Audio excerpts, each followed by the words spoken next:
No,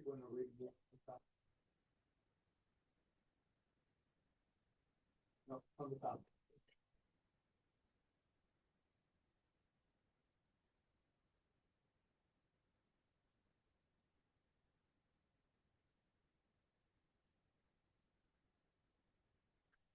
Got it. She's on now. And that's online, hear us clearly.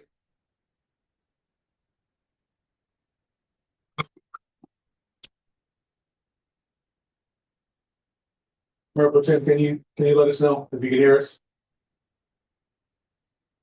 Yes, we can hear you. Was it on there? Oh, there. She is here. You should be able to hear. I can hear you, sir. Oh, the speaker's right here? No, it's right here. Sounds like it's right here. Oh, well, that's for them if No, no, no. Yeah. You're like in the center. Oh, really? Let's see here. Mayor, can you hear me? Yes, we can hear you loud and clear. Thank you. Time is now 6:31. We are in session. I want to make sure you're recording. Yeah. Let's see. Notice is hereby given that the city council of the city of San Diego, Texas will hold a regular meeting on Thursday, August 27th, 2026 at 6:30 p.m. at City Hall, 22870 Coast Road, San Diego, Texas. Form of the city council will be present and all agenda items may be acted upon. You can join the meeting with the Zoom link provided in the agenda. The public will be permitted to offer public comments in person, telephonically, or by audio as provided by the agenda, and as permitted by the presiding officer during the meeting by signing up with the city secretary at least 15 minutes in advance of the meeting, if providing comments in person, and at least 2 hours in advance of the meeting by emailing the city secretary or by calling 210-607-0844 if speaking telephonically or by audio. An audio recording of the meeting will be made and will be available to the public in accordance with the Texas Public Information Act upon written request.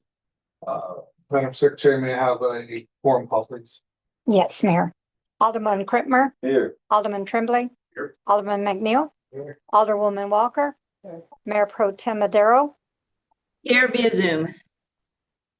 City Attorney's here, Interim City Administrator Dr. Johnson, Here. and City Secretary. So, we're all here. Got a quorum. Please make the pledge of allegiance. Pledge Allegiance to the flag of the United States of America and to the republic for which it stands, one nation, under God, indivisible, with liberty and justice for all. Honor the Texas flag. I pledge allegiance to thee, Texas, one state, under God, one and indivisible. No, we have somebody in the meeting room. Okay.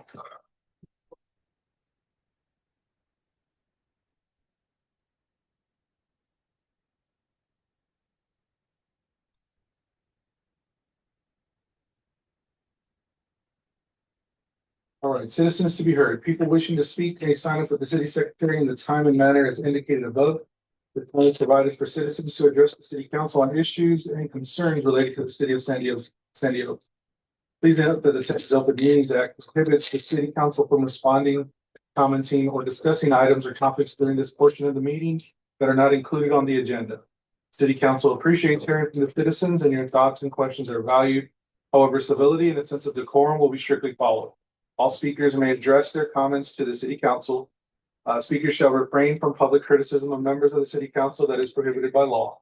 And this item will be up to 30 minutes with 3 minutes to each speaker.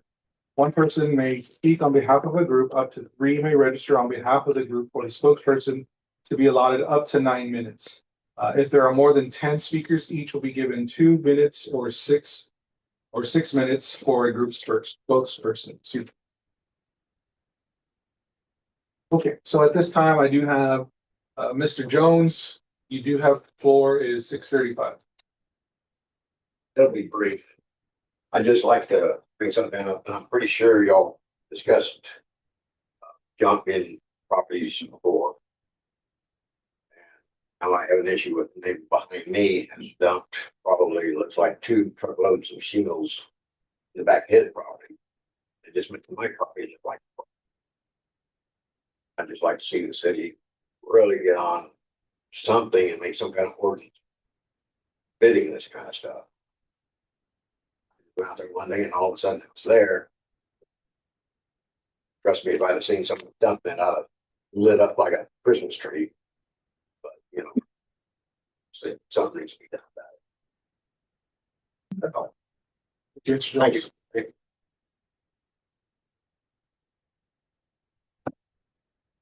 All right, we're gonna move on to Liza Clark Laurie. Living. Oh, sorry, lovely. Yeah, Time is 6:36. it's gonna be brief. No, I was watching case at 12 News and they were indicating that Samuels was gonna have ICE or with the police department. My concern is I don't mind, but the only problem is, do they have any training as police? Because if the 911 calls, what would happen? Or what are they going to do? No, we don't want anybody that's not, our police officers are amazing. I love San Diego. I've lived here for many years and everything. And for them, for anything, even to stop just because, what if you get a 10 in your brain and they're gonna stop you for that? That's not a reason to stop, okay? If they're gonna obey the law, the law. But the thing is, we haven't had any issues. Actually, crime here is way low because our neighbors, if anybody's selling drugs or doing anything illegal, we're the first ones to call the police and report them because we don't want that. We moved over here because it's quiet and it's peaceful. It's wonderful. Our neighbors are amazing. Okay. And that's the one thing that we need to, before any decisions are made about that, we do need to actually discuss a lot. Because who's the chief of police? Who's going to be responsible for ICE? Are our police officers going to obey ICE or obey the law and our chief of police? If anything happens with ICE, the work for an attorney, I did ask them, okay? And I told them, what's going on? We go, you live in a great place. I love it. I said, yes, it's in the country. It's away from the crime and people. It's like I did explain to Miss Emily. And I said, and she goes, if anything ICE does, and it's under the chief of police, do you know that people can actually sue the city? Do we have the money to pay out if they actually get a US citizen? I mean, I'm just asking. We don't want problems. We want to be peaceful here. We love our people here. We're together. And I guess that's one thing, just let us know when something like that happens, because if they're gonna come in, a lot of people are gonna leave. Who pays tax? Are they paying, people that are here are paying taxes? Are they paying the land? That's what we need. It's gonna be a graveyard, mostly, to be honest with you. How are we gonna support, are you gonna pay more taxes? Are they gonna cancel the 65 and over? Sorry, you're gonna have to start paying taxes. I don't care if you're retired. Where are they gonna get it? With the Social Security they're gonna be getting. There's no way we're gonna make it. As long as they're paying, and there's no problems. We don't have, now, criminals, yes, take them. Breaking the law, of course. My brother is the chief of the sheriff of a county, cousin, chief of police. I have another one was the sheriff of another county and went to an FBI, and now he's retired, okay? He's like already close to 70. But what I'm trying to say, we come from law and we follow the law. Okay? And we all need to be united here, all of us. I don't care. I don't care who's white, who's Mexican, who's Italian, who's Irish, or whatever their background is. We're all the same. And this is a great, great community. Okay? That's all I can say. So I just need to understand, because if not, there's going to be consequences, and we don't want problems. So and the taxes, like I stated over here, I was going to talk about taxes. We need our people to buy land here so they can pay taxes, so they can build and make it a city. If not, we're not going to have anything. See all those ghost towns? People leave. That's what's going to happen. Y'all and I are going to be around. Who's going to take over? That's the sad part. Okay, thank you. Okay, and then it is 6:40. We have Miss Susan Garcia. I kind of want to hear the agenda stuff for me, but And you can wait. You can wait. I just want to wait because I wanted to hear a couple of things. Okay. Okay. So which item did you want to speak to? Well, I had, they may not have been, one of them was animal control. And then, the taxes, the city attorney, the attorney that spoke here last time. I had a question about him and his salary, what he does. The attorney? The one that was. Oh, that one. Oh, gotcha. The tax. I had a question about that. And then the police question. So I have, what can I do? So I have them for 2 spots. I have her and Michael. And he said he would. Right, and that's fine. I'm just trying to give you the time that you want, the items that you want. So they have 2 slots. I can give for this one for the taxes. This one we could do for the line barger, but. there's no- Get a total of 6 minutes for sure. As they come up. Okay, so if we get to an item and you want to talk to it, just let me know, kind of raise your hand so that we can say, okay, you got, if you want to talk to 3 items, let's give you 2 minutes for each, because you get to 6. Okay. We'll do that first. Okay, so that does conclude the citizens to do birds. All right, then let's move on to agenda item 4, mayor and administrator announcements. Dr. Johnson, do you want to take some of these? Yes, sir. So the presentation, we will move to the next council meeting due to the fact the volunteers, they're out of town at this time. As it relates to the November 3rd election, we have a total of 6 personnel to include yourself. Place 2, Douglas Tomasini, Priscilla Smith, both going for place 2. Alderman McNeil, place 3. And we have place 4, CJ Walker, and we had a write-in that submitted her today. For mayor. Yes, for mayor. Yes, sir. Is it Mickey Bob? Yes, sir. Somebody. Yes, as it relates to the property at 21945 Priest Road, I do plan on putting together a public hearing in order for those personnel to be able to submit from C1 to C2s. Right now, C1, most of us know already, is considered light commercial. These owners are requesting to go to C2 in order to have a restaurant on Priest Road. Mayor, if I could interrupt with a question for the city administrator, please. Sure. Sir, I noticed that the document that you put out in the folder for us to review was for the public hearing for the city council. I was wondering, what about the notice for the public hearing for the Planning and Zoning Commission? Both of those must be held. Both of those have specific requirements to ensure they're properly publicized. So I can see for the city council, however, we don't have a planning and zoning. So that's the issue we're running into. Sir, we can discuss it offline. I'm just asking if you've thought about that. We can't fully discuss it. Your answer is no. We need to discuss it. Yes, ma'am. Thank you. Okay. Then let's move along to agenda item 5. At this time, agenda item 5B is not ready for discussions. Or if there are no questions, we can postpone agenda item 5B. I didn't see agenda item 5A out there, the meeting minutes for the 28th of July.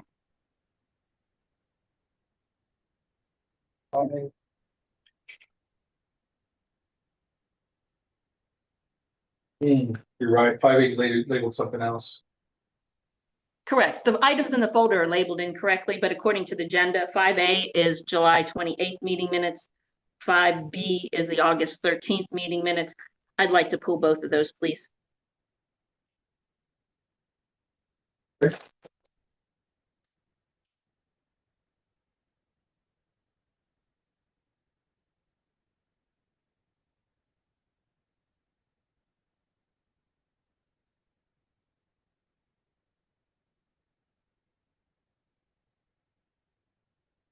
Would you like to make it a motion for the remaining items on the consent agenda? Or if you'd like to pull those for discussion as well. Move that we approve, some agenda items, 5C and 5D.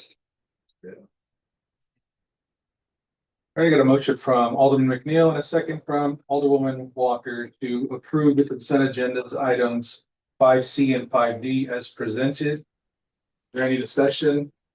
All those in favor say aye. Aye. All those opposed, motion carries. All right, moving on to agenda item 6A, staff and committee reports. Financial report on income and expenses for July 2026 with possible discussion and or action. Secretary Doyle, you have the floor. All righty. So, the statement beginning balance for July 1st was, in the world.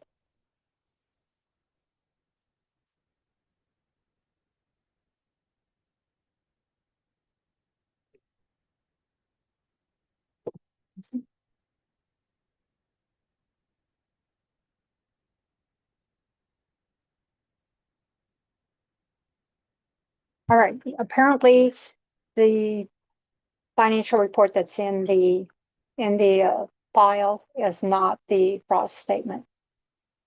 It's the consent, it's the commercial, it's the credit card. Can we postpone it for later down on the, That's fine. They're both out there.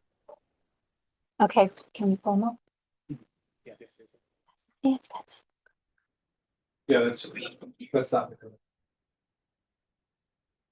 At least the reconciliation reports. there's a few minutes. We'll get it. I mean, but they haven't had a chance to review it, so even if you do get it, Oh, the wrong one was. the wrong one posted. It was out there on Saturday when I downloaded everything. And the credit card statement was added.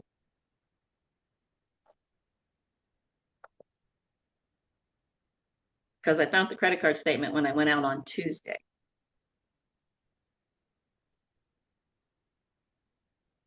Yeah.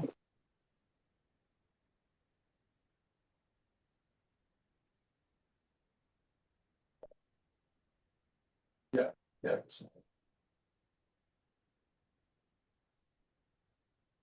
Do we need to postpone this? Yeah, can we postpone it? Okay. All right, moving along to then agenda item 7A, financial report, unfinished report on income and expenses for June 2026 with possible discussion and action. Secretary Dole, City Secretary Delmia. On the June one, On June. I didn't pull the June. Was it in there? I didn't make a copy for myself. All right, I'll pull it up.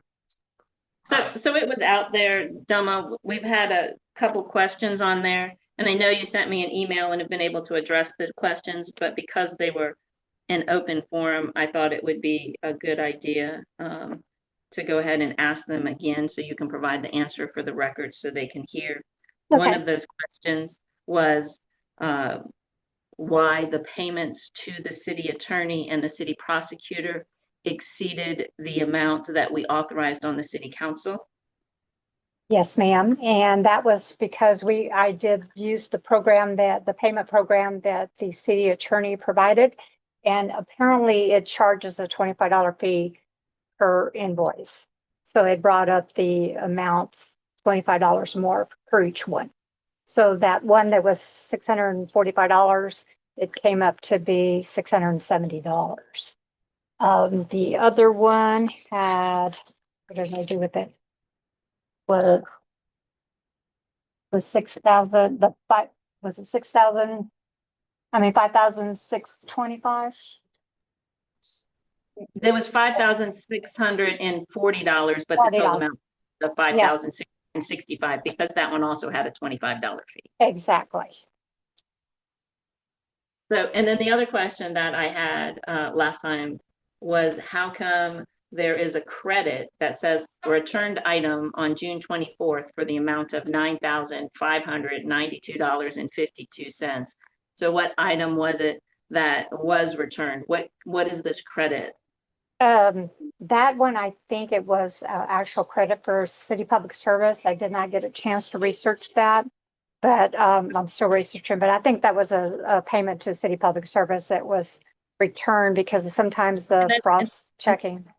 And that's fine, Delma. I'd rather wait until you finished your investigation to be able to give Okay. us a full answer on that one. And then I did see something else on here I wanted to ask, and why you're still researching it since we're not ready to approve it. And you may know this offhand. There's a charge out here, an expense to TML Intergovernmental Risk P. I think it's risk pool. Is there some sort of fee that we have to pay to TML? Yes, there's the risk pool where we do the workman's comp. And then we do the The insurance. the insurance, yeah, the insurance on the, is it All the the, cars. on the vehicles and facilities. stuff? Okay, Yeah, all the so they vehicles, cover all yeah. that insurance. That makes sense. I Yeah. just wanted to verify that. So then, Mayor, I would ask that we bring this back, or City Administrator, bring this back at the next meeting and give Delma some more time to continue to research that deposit that shows up of $9,592 on the 24th of June. All right, no discussion, then we'll postpone that. In an interest of time, do you know if MuniReg is online, Dr. Johnson? Yes, there are. Michael Helper. All right, now they're gonna need to be able to present. So then, Sure. let me find the item here.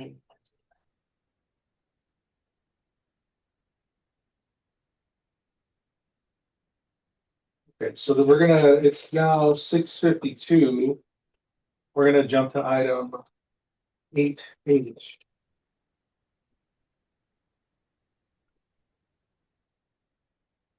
Albert, can you hear us? Yes, we can hear you. I can hear you. Thank you for having me tonight, and hopefully I can answer all your questions. Well, do you want to give us a quick spiel over your program and how it can help us and Sure, absolutely. So my name is Michael Halpern. I'm the founder and president of a company called MuniReg. We are based out of Cleveland, Ohio, Cleveland, Ohio area. Been involved in vacant and abandoned properties for well over 20 years. Started my career in this area. It's at Safeguard Properties, which is the largest company that maintains what was called during the foreclosure crisis zombie foreclosures. And my role at the end of my tenure there was really to be the intermediary, the conduit between the banking and mortgage banking and servicing industry and municipal governments, and specifically code enforcement. A lot of misunderstanding on both sides, a lot of frustration from code enforcement officers, specifically in regards to how to identify and communicate with banks and mortgage companies, and by extension, other absentee owners. And it was my job specifically at that time in dealing with the banks and mortgage companies to make that connection, help them identify who the individuals in these large multi-million-dollar corporation that care about the debris and the front and maybe the kicked-in front door or whatever the case may be. That was a natural progression into MuniReg. At the height of the foreclosure crisis, there was a tool that municipal governments utilized infrequently. But during the foreclosure crisis, it became significantly more popular, and it's called a vacant property registration ordinance. It really took off throughout across the country. Right now, we stopped counting. Several thousand communities across the country have it. The idea behind it, a lot of misunderstandings, and so I'm going to try to be as brief as I can. It's not a magic bullet silver bullet, magic potion to eliminate blight. A lot of times communities will look at this type of program when they're looking at severely dilapidated properties. It's not to address those properties that these absentee owners and negligent owners have ignored your citations and your violations for 5 years. That's not going to address this. This is a preventative tool that goes into the toolbox of the code officer. Generally speaking, a code officer has a difficult time identifying the owners, the responsible parties for vacant abandoned properties, whether it's a bank, whether it's an LLC, whether it's the homeowner passed away with heirs. could be out of state. And code officers spend a significant amount of time and have a lot of frustration in dealing with that task. And the idea behind the vacant property registration ordinance is the municipality would require the registration of these properties as defined. We recommend to make it as broad as possible to capture properties going through the foreclosure process, properties that are vacant and abandoned. The requirement would be to register with the municipality. Typically, these programs have an associated fee that goes along with it that will be paid by the registering party, the owner or the responsible party that registers with the municipality. Like I started with saying, I mentioned that we try to keep it as broad as possible. We also want to balance that out and be fair with strong exemptions, right? So the idea is we're trying to capture for the code officer the contact information to have it at his or her fingertips when an issue arises at the property. If, let's just use the term bad apple, they register. If it's a good apple, and when I say good apple, it's people that are actively maintaining the, rehabbing the property and pulling permits, service members that are overseas, actively listing for sale. So those would be strong exemptions. They still have to fill out the forms, send in the contact information, but they wouldn't have to pay the fee. So we try to make it as broad, but also as fair as possible when we communicate with communities and help them draft an ordinance that best suits them. What we do is we administer these programs on behalf of the municipality. And our business model is we retain a portion of the fee. So council would establish the fee. We obviously can help and guide based off national best practices. We do not advocate for high fees. The idea behind this, I've been involved with, the experts, the community development experts across the country. They will all tell you it was not designed to be a revenue generator. So it's really just to cover the overhead. So the fees are typically not high. There are communities across the country that have really excessive fees, and unfortunately some of my clients as well. They don't take my advice, but we try to keep it within the on the low end, and we process the registry on behalf of the municipality. So just to wrap it up, what that would involve was we would work to identify the properties, and I can go into as much detail as you would like. We would work to identify the properties in the community that would be required to be registered. Work with the owners and the responsible parties to educate them on the municipal requirement, help them facilitate the registration, and facilitate the registration information being available to the code enforcement or any municipal staff that wants that information. So that was the spiel in brief, and obviously here for any questions. I think I read it in your brochure, your pamphlet here. What is the cost to the city? So there's no out-of-pocket cost to the city. Our typical retention fee is $125 per registration. So whatever, if you choose to do $125, then that's fine. If you choose, typically the clients will make the fee slightly higher, $150, $175. As I said, some clients go significantly higher, but I think there's a lot of risk for that and unnecessary risk. So I don't advocate for it, but we would retain 125 or whatever fee you establish. Let's just say it's 175. You would retain $50 that would go towards the overhead of overseeing and auditing and making sure that we're doing what we say we're doing. How do you contact? I mean, do you have boots on the ground in Texas, considering you're in Cleveland? No, we don't have boots on the ground. It's a combination of multiple factors. First and foremost, we work closely with the code enforcement departments. Any new community that we bring on board, and we're ready to roll. Our first conversation is with a code enforcement officer or anybody in municipal government that has that list of vacant properties that they're working. That's our first stop. We work with, again, the community dependent, but each community will have and we try to spread the net as wide as possible with community groups, block clubs, faith-based organizations, anybody that cares about vacant properties in the community, even the folks, the individuals that come into council monthly and you know, and talk about the blight in the community. We want to speak to them, their eyes and ears. We work with them, and obviously we use other you know, items as well, utility shutoffs, USPS postal data. That's a little outdated, so we don't really rely on that.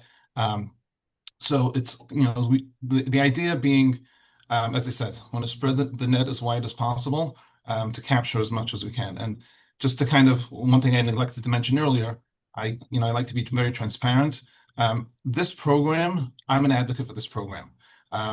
You know, I spent many years, you know, seeing unnecessary frustration from code enforcement officers that they were just wasting time, taxpayer money, sending certified letters to absentee owners, sometimes to the vacant property itself. It just didn't make sense. So I'm an advocate for this program. This program, it could be implemented and administered internally without me, right? That's just the reality. Data shows, and I think I included in the brochure, that when it's administered internally, you will get some level of compliance. You do not maximize it for various reasons. It could be staff turnover, it could be priorities change, and also you know, the business model that we have. It financially incents us to maximize compliance, right? We only get paid if there is a registration. So you know, that puts us a step ahead of if whoever would be doing it internally. Internally, you would get some compliance if you implement the ordinance, do even a you know, decent job of publicizing it, you'll get some level of compliance. But obviously, we feel that our business model maximizes that. And then along with that, you know, I have, especially when it comes to the to banks and mortgage companies, but we, you know, I feel like I'm a good sounding board for communities that struggle with some of these properties. With banks and mortgage companies, absolutely, I feel comfortable that I can always help a code officer navigate through that process when the bank is being non-compliant, non-cooperative. That's what I did for many, many years. And then for these other properties, whether it's an LLC or an heir, I do have a national focus. I look nationally and I see what works in other communities. And you know, I think a lot of times if you take a look at our social media profile, if you take a look at our website, we really try to monitor what's working and what's not working across the country in this very, very niche field. And you know, I think we bring that as an added resource, an added you know, value to any relationship that we have with any municipality.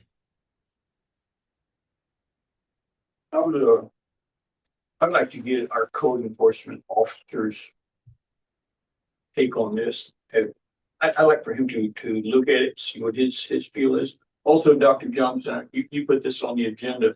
Have you looked at the municipalities who are currently using this, and have you talked to anybody? And there are very few around us. San Antonio, one big city, Balcones Heights. Other than those two, I really don't see any other small cities that are utilizing this service. And I hate to get another program that we have to manage without getting some information from cities that are utilizing it. Although they're listed on here, how involved are they at utilizing this service? And again, I'd like George's, our code enforcement officer, I'd like his take on this, and is it worth the effort of us to get involved in this? Okay, yes, Before we make a decision. And Ms. Garcia does want to take 2 minutes of her time to. Yeah, just new to me, but people bizarre that would use someone in Ohio, number one. Number two, you manage San Antonio, is that what you said? No, San Antonio utilizes this service. Okay, well, San Let me Antonio. just, if I may just clarify, I do not work for San Antonio. We currently, just for clarification, we do not have any current clients in Texas. Those communities that are listed have implemented the program. They all administer internally. So that's just for clarification. I think I'll need to do some research, like he said, because it sounds like another cost. And so far, he's already said that he only gets his money on registration.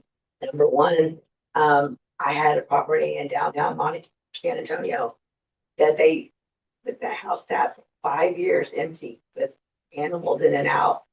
I mean, all cities have this problem. I'm not saying it's blow it off, but if you're getting paid just to register, number one, how do you register? How do you get someone that's not paying anything, not showing up, not taking care of their house to register or even care? If you're gonna get people to actually care enough to register, I mean, and then later on, are you gonna be there later? Yeah, when they need, I don't know, that sounds like a waste of money. So if I may just respond to that, is that okay? Yeah, Okay, thank you. So in the brochure, you'll see that I think I have a one slide of all the various organizations that recommend this program, right? I started by saying it's not a silver bullet to address blight. And I try to be, I'll definitely clarify any questions that you may have. If you implement it and administer it internally, you're absolutely correct. It will be another program. It will be another process that code officers have to do. That's why I'm in business to remove that burden. My goal is never to replace a code enforcement officer. I have personal friends built over the years in this field. My goal is to support them. Generally speaking, without knowing the specifics of Sandy Oaks, generally speaking, code enforcement departments are understaffed, under-resourced, and they're spread very thin.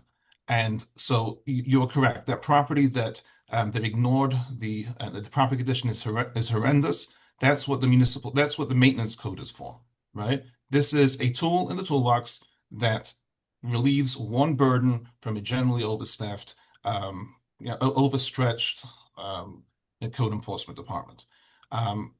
So Move that we bring this if you back do it to internally, sorry, go ahead. code enforcement officer. I would move that we bring this back after we get input from the code enforcement officer. Okay, so at this time, I do have a motion to postpone until we discuss with our code enforcement officer by Alderman Tremblay and a second by Alderman McNeil. Is there any further discussion? Yeah, I had a couple questions. Sure. So one, I think he did an excellent job of explaining that there's no extra work for the city. By what the citizens pay to register the property, that's paying him to do that work for us. No extra work, just a resource for the code enforcement officer to use. But I understand that there's some questions on that. But I had some questions specifically for him. You're talking about vacant properties. Does that include vacant lots, things that don't have a building on them and it's just an empty lot? We have a lot of those in the city as well. So the final wording of the ordinance is obviously crafted by the municipality. We provide a model ordinance, and as I said, I absolutely advocate to include vacant lots as well. Dumping ground.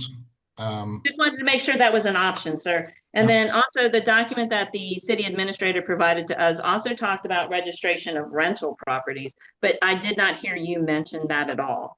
So it is another service that we provide, similar.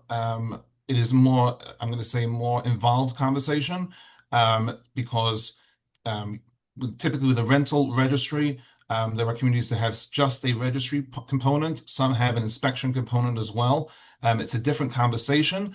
The reason why I include it, and I can definitely address any questions that you have. The reason why I include it because the underlying burden is still the same, right? If a community has a rental registry, the value is the same. You're getting that contact information proactively, but the underlying challenge still exists, right? If it's administered internally to try to go and actively locate and track down these owners. So yes, sir. We actually have an ordinance out there. I was just wondering whether that was something that you do provide. You just didn't bring it up. I don't want to drag this out because they want to still postpone it. I just want to make it sure that that's something that we can consider in our future discussions rather than have to bring this back multiple times.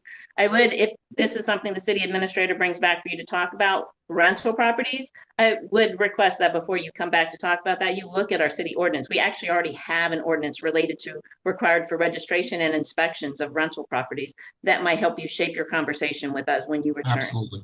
Absolutely. That's all I had, sir. Thank you so much. Thank you. All right, so the motion, just to reiterate the motion to postpone until we've had time to discuss with our Code enforcement officer is presented by Alderman Tremblay and a second by Alderman Beal. If there's no further discussion, all those in favor say aye. Aye. Aye. Those opposed, that motion will carry. We'll bring it up at the next, after we have a chance to talk to our. Excellent. Thank you so much, everybody. Have a wonderful evening. Thank you, Mr. Albert. Absolutely. Bye-bye. Okay, so we do have one more presentation. It's now 7:10. We're gonna jump to agenda item 8L, discussing a possible action on a proposal for governance training and council development service ethics training workshop for elected officials and staff at a fee not to exceed $27.50 inclusive of travel and expenses, and to authorize the city administrator to execute that agreement and set the workshop date. Yes, sir. That would be Mrs. Marissa. You do have a floor. Hi, good evening, Mayor, Council, City staff. I'm Marisa Jimenez Santee, and with me is Bennett Sandlin, who is the head of our training component. And we did send a sort of an outline of training for a half day, as well as the cost for it. And we did talk with your administrator about breaking up that fee. But I want Bennett to kind of go ahead and talk about how he takes a full day training and can condense it for you to review all of these topics that you have concerns about. Thank you, Marissa. Can everybody hear me okay? I'm Bennett Sandlin at the Denton Navarro Law Firm. Prior to joining Denton Navarro, I was the executive director at TML for 15 years. And now I'm engaged in training city councils, helping them to be sort of better versions of themselves. This is my passion. And I'm very excited about possibly doing ethics training for the city of Sandy Oaks. I think a 4-hour intensive workshop on ethics is about the perfect length. Too much longer than that, people lose interest and people start to doze off. But too much shorter than that, you're going to miss out on some of the key items. And so I think 4 hours is a good fit. What we're proposing for the city, with the city administrator's request, is a deep dive into all the state laws that affect city ethics. We're talking conflicts of interest, including things like the gift statute, bribery, other important state laws, nepotism, dual office holding, city resign to run provisions. And then we also have a kind of an overview of sort of how this all fits together for a cohesive and functional city council. How do you make it work for you and be well respected in your community following these ethics laws? So we're excited about the prospect of coming down to Sandy Oaks and spending half a day with you. We could do morning, we could do evening, whatever works best for you.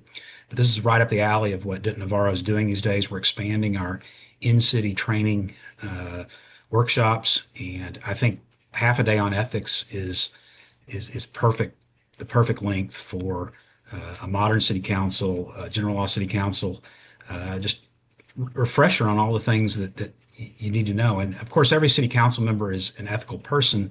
The problem with state ethics laws is they're often counterintuitive, and they're often stricter for city officials than they are for state law. So we're going to go over things that you probably haven't even thought of from an ethical perspective, things that just aren't intuitive. And so you can be the best council member you can for your city. And Marissa and I will come do that at your leisure, whenever is convenient for you guys, if this agenda item is approved. And we're happy to answer any questions that you may have. Well, I got a question, sir. Lamar McNeil, number 3. My question is, you mentioned you worked for TML.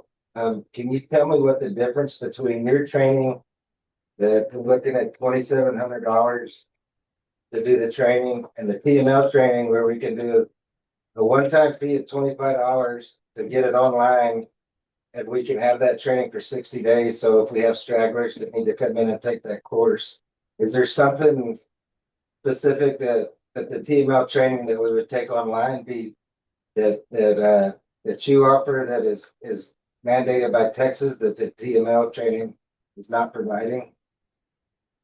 That's a really good question. Actually, other than the 2 open meetings and open records videos that you've seen, there are no state mandated ethics law training laws.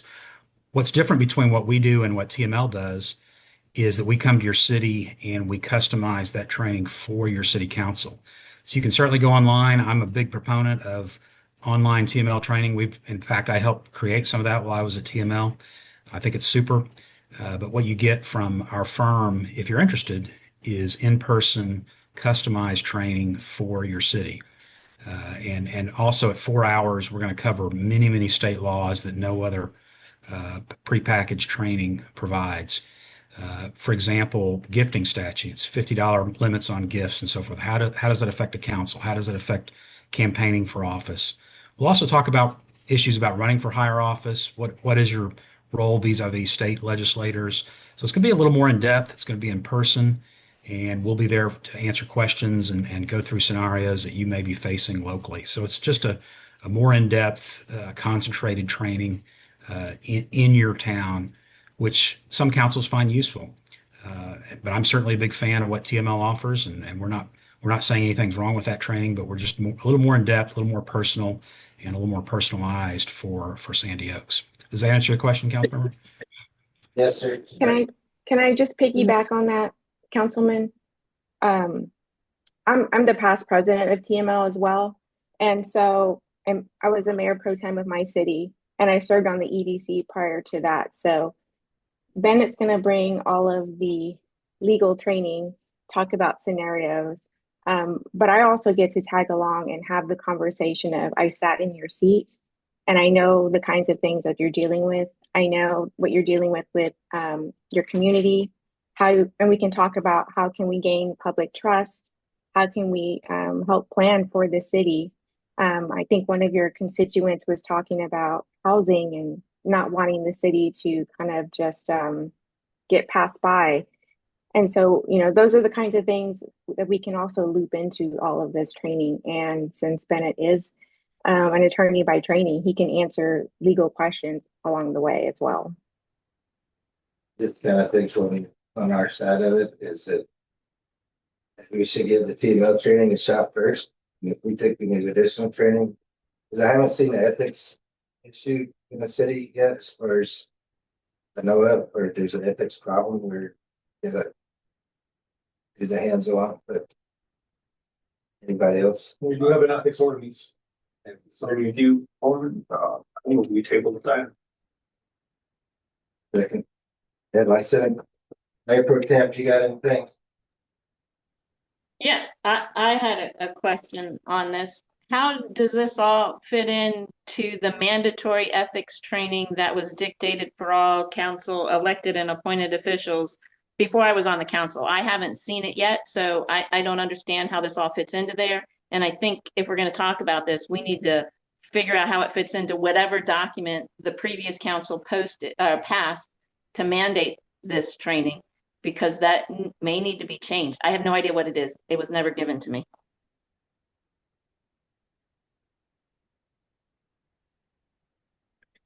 All right, so Council, you may address that. There's no state law ethics training other than the two. Sir, that's not what I'm talking about. I'm talking about our city council, prior to me giving on it, made a decision that all appointed and elected officials needed to do some sort of ethical training. So it's got nothing to do with state mandated, sir. This is what the city council, prior to me being on it. So I'm not talking about a state mandate, sir. I'm talking about the city of Sandy Oaks mandated something. I'm sorry, understood. Yeah. And Mayor Pro Tem, I've seen that in other cities as well. They put a policy in place. They give a deadline for their elected officials after they're sworn into office to take a training. I don't know what yours says specifically as far as whether it is one particular one or not, or if it's just ethics training in general. Yes, ma'am. That's why my question was towards the city administrator and the mayor. If this comes back later, that needs to be addressed as part of the conversation.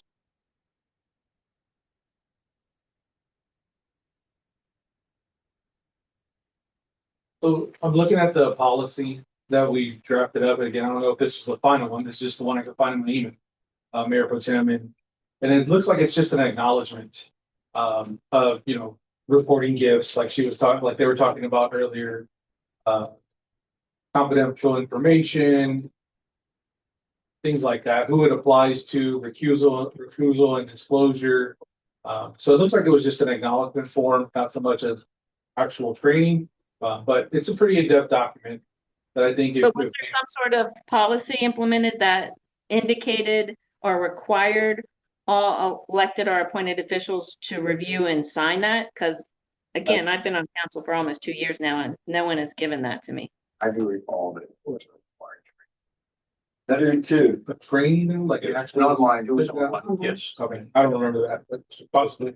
So then let us take it back. And then we'll have to circle back to the, after we figure out what's required for the ordinance, and then we can make the right decision. But the motion is still standing. Was it postponed? Yeah. Table? Well, we don't need a motion to table it, right? So, Table it means you're bringing it back later this meeting. If you want to Decide. bring it back at a different meeting, you need to postpone it, sir. I want to table this all together. I don't see us paying $2,700 for training we can get online. Again, if you say table, it means you want to talk about it later this meeting. So you don't we're want gonna to postpone it, we're gonna postpone it indefinitely. There you go. Thank you all for joining our meeting. Thank you. Thank you. Appreciate your time. No, because he wanted to table. Well, okay. Things could be, put those hotels. Well, we don't need to, we postponed it indefinitely. So. Okay. Okay, so then, going backwards. 722.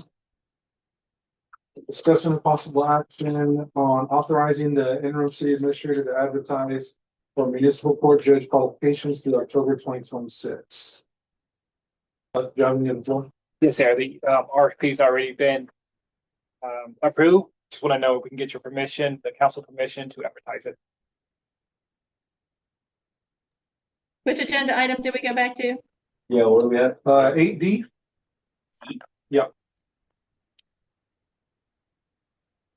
Okay, I don't know why this is under new business because this was on the last agenda. It should have been under old business. And then I had a few questions about the timeline that the city administrator proposed. The judge should not be sworn in until after the elections because the mayor is supposed to be the one it's supposed to be done after the mayoral elections. And so the new council should be the one that's approving that. And doesn't our current judge already serve until December? So shouldn't the new judge just start at the end of the current judge's term? And just a typo on the thing, you need a space before the awards and negotiation statement in section 6. Yes, ma'am. I can get those dates changed if you like. I think we need to have a discussion here to make sure we're going to get it all in, to make sure the judge gets in time. I think our city attorney can speak to how long the judge serves and what legally we're supposed to be doing based on our ordinance. I think it's appointed after each mayor election, but I would turn to the city attorney or the mayor to clarify this information before we make that happen. Just throwing it out there as questions. So the current judge's term expires, I think, December 12th. The judge is appointed by the mayor, confirmed by council, so it would not be until after the mayor takes office, which is 6 days after the election or after canvassing, whatever comes later. So I think probably timing wise, it'd be the meeting in December where the mayor could appoint the judge and then council confirm it for a term to start after the current judge's term. Just for logistics, we do have December 14th, and that could be the time that judge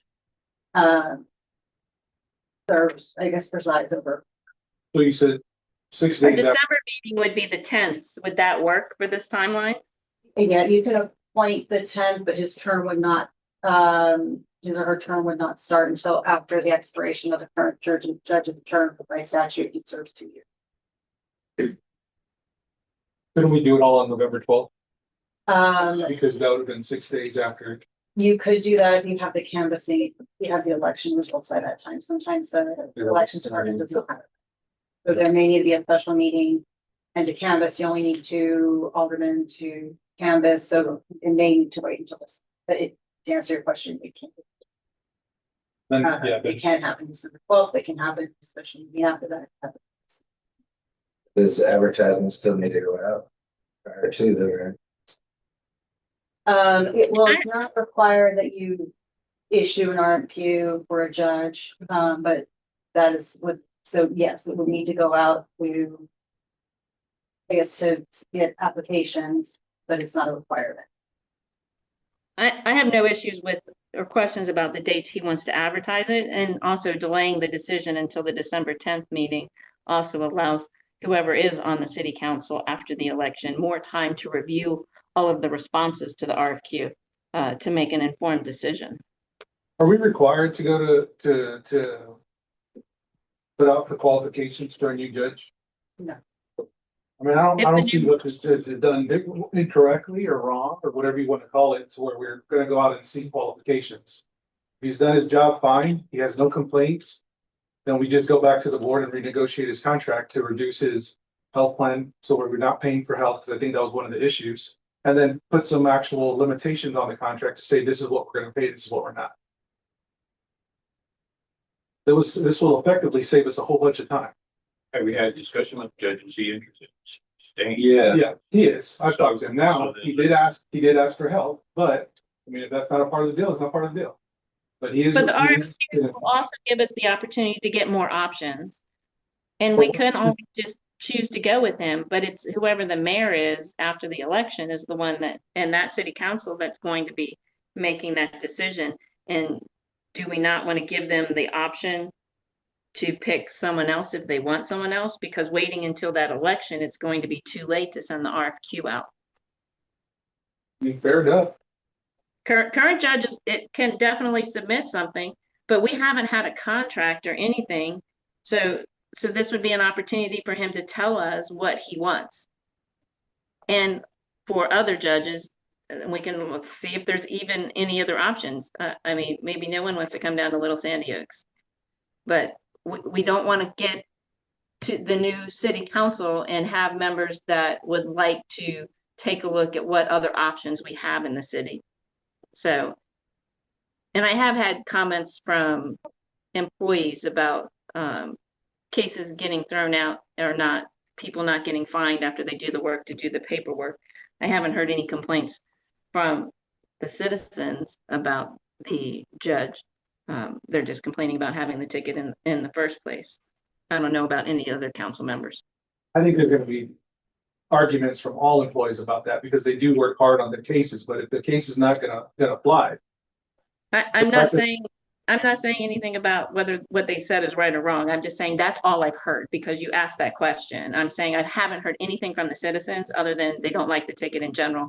And all I've heard negatively is a couple of citizens complaining about cases being dismissed. And that's all. I haven't heard anything else. I'm just inquiring if anyone else has, just as you have.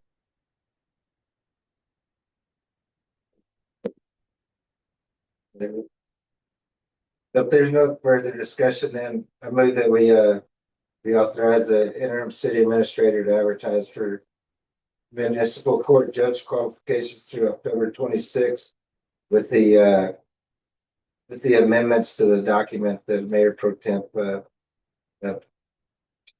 talked about. Second.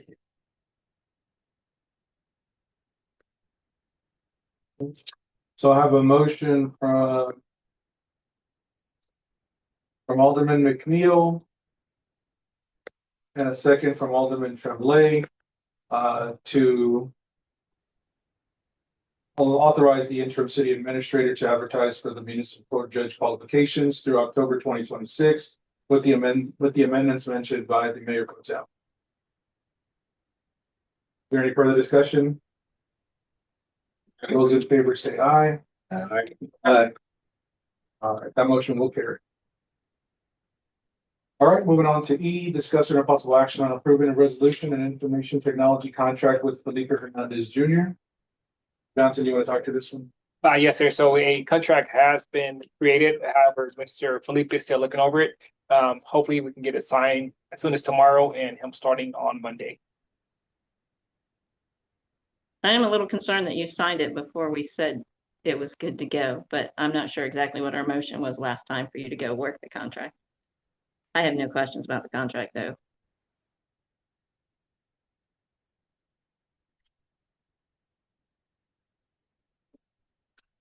Is there any indication you might not be happy with it? No, sir, he's not. No indication. I'm assuming our city attorney has reviewed the document. Not yet. I would have it to her first thing tomorrow morning. Guy accepts it. Yeah, I think we can't do anything until our city attorney takes a look. Yeah, you need to pull back that signed version that you showed to us until our city attorney approves it, because yeah. Is this his paper or our paper? Did we write this or did they write it? Yeah, so it was between the two of us. So initially he did, and then I took it, pretty much revamped it completely. So it was on his paper. So it's No, it was on my paper. He just gave me input on things that he would like to see. yeah, let's have our city attorney take a look at it before you sign it for sure. He's already signed it. That's what I'm saying. He needs to get that signed version back from that IT employee right away. So, let's go ahead and do that. Okay. What are we gonna do? No action. No action? Or do you want to make that a motion, Mayor Pro Tem, to withdraw the contract, the signed contract at this time? I don't know if we need to, I think to cover our bases, we should, yeah, I would move that we withdraw approval of that signed contract that the city administrator drafted and wait until our city attorney provides input before he provides a signed version.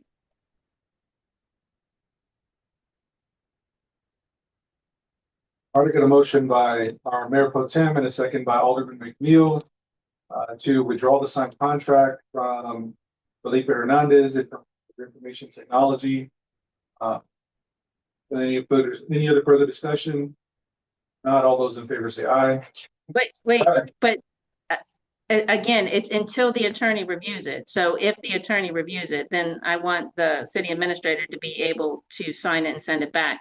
Because I don't think there's any issues with the contract unless somebody else does. I don't want to make this wait until we come back again. The police department needs this contract. I'm concerned our city attorney hasn't reviewed it. Okay.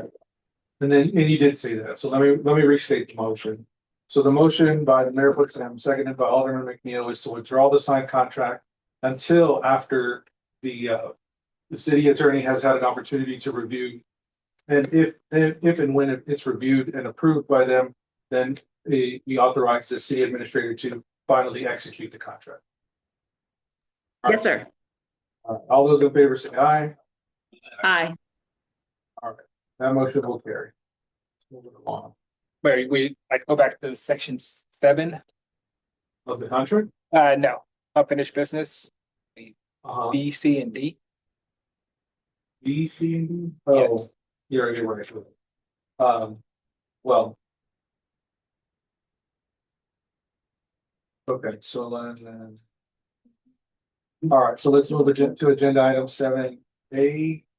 7 agenda items, or actually 7B will be postponed. 7C will be postponed. And then we have 7D. All right, so. Then let's continue on. We'll get to agenda item 7D in just a moment. Okay. But let's go ahead and move on to 7. Yeah, excuse me, it's 8. Okay, 8. Sorry. Discuss and take possible action on the award of a contract for municipal record storage services upon the expiration of the existing contract with Texas Towing on August 31st, 2026, and authorize the city administrator to negotiate and execute such contract on behalf of the city. Dr. Johnson, you have the floor. Yes, sir. So Sir, we I do have have. a point of order before we go forward with anything with Cresswell Record.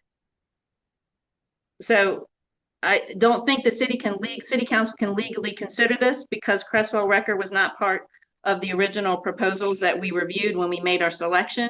I believe the city council's options at this point are either to select a backup if K3 can no longer perform the contract, or authorize the city administrator to put out a new RFP. I do not think the council can legally look at this. This is my concern at this point, so I bring this to you.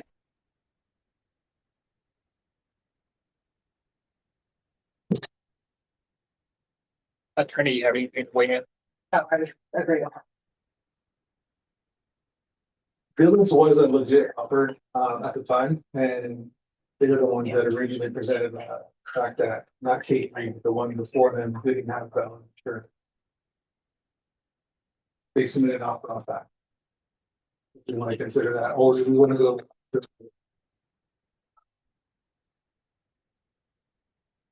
We can do press rolls, so there are people They were after the fact. here to the other. Yeah. So. If they were after the fact, I think we need a new RFP and allow other organizations an opportunity, and then we can consider them as part of that. We don't need to do the full multiple weeks as we did in the past, but we cannot go with an RFP, a proposal submitted after our RFP closed, not legally.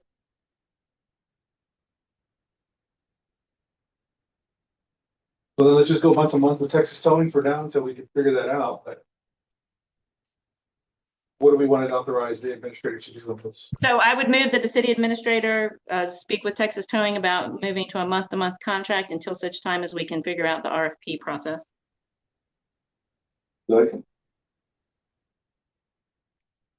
I got a motion by the Mayor Pro Tem and a second by Alderman Crickmer to authorize the city administrator to discuss with Texas Towing a month-to-month contract till we're able to figure out our municipal record and solar services. Any other discussion on this item? All those in favor say aye. Aye. All those opposed? No carry. Okay, moving on to G.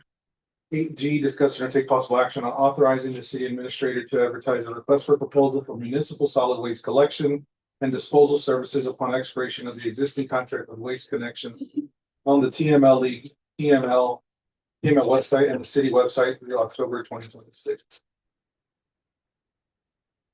that sufficient? TML. Post it on TML on the website. You can also email potential Vendors. directly. But that's considered sufficient. That's satisfactory. My question on that is why we're doing that, is it like problems with the trash company, or we're trying to get lower prices for citizens or something? Just under. So I think the contract is up for expiration. There has been some, I do hear some feedback, I mean, personally, they missed my trash can as well. But I mean, that's gonna be it. I do know that we want to try to negotiate a franchise fee into the contract with whoever we go with. For operating on our roads, for utilizing them. I believe that's part of the RFP that we were looking at for this one. I do know our citizens are not going to be happy if we just automatically renew with our current vendor. Thank you. And would you contact the providers directly and ask them if they're before? Do we want one? We want to list providers that we want to try to contact? Waste Connections, Waste Management. Mutts, I think Mutts is. No. Why don't we ask the citizens who they'd like us to consider, or just publish the RFP? I mean, the citizens, as I don't know if you recall, Mayor, but when Waste Connections came and wanted to come to our national night out to talk about moving all pickups to just Monday, there was you were querying on social media what citizens thought about that, and many of them didn't want us to continue with waste management. So I think we need to listen to them and find out who they'd like us to consider and look at options from all of them, and also allow time between when the RFP closes and we actually talk about it, to allow the citizens time to come tell us what they think about the companies that provided us an RFP or a response to our RFP. Yeah, I mean, I just don't know if we have that much time. All right. We've We gotta have, make I thought this contract's good until the end of December. it is. But you're talking about polling people, having them, inviting them to the meeting, which is fine. But at the same time, we still gotta negotiate a contract. We still gotta, if these guys are gonna go, we gotta get another Why company mobilized. Why can't we just put out an RFP? Just put it out. Let's do it. Yeah. Sure. And we just put it out there, let the citizens know that it's out there. And then when we get the list in, we just publish who we have the responses from when we're going to talk about it at the city council meeting and allow the citizens to come, not necessarily a public hearing, I see what like a you're town saying. hall. Come tell Yeah. me what you think about these 3 contractors that provided us a response. Tell us what you think, because they have strong opinions about who picks up their trash. Well, we want to go with the, best value, though. This. Let's. That's actually, yeah. Higher But most of the cost of the trash pickup is going to be borne by the citizen. Yeah. So it's not like, I mean, we have to pay for our trash pickup as a city, but so do our citizens. So if they would rather have company A and pay them an extra $5 a month versus company B because they think the quality of service is better, then I don't think it would be right for us to go against that if it's worth it to take into the. But we should take that into consideration at least when we're evaluating it. Yeah, I think we take it into consideration, but I would respectfully disagree because just because the 3 people showed up here and want Tiger, it doesn't mean we should go with Tiger when everybody else says. I agree, sir, but we need to give them an opportunity to speak. Gotcha. Understood. If anything else, I'll go ahead and move to authorize the interim city administrator to advertise a request for proposal for the municipal solid waste collection disposal service on expiration of the existing contract waste connections on the Texas Municipal League website and the city website through October 26th. And upon completion, ensure that it goes on the agenda and published so that the citizens can see what contractors have responded and so we can take their input.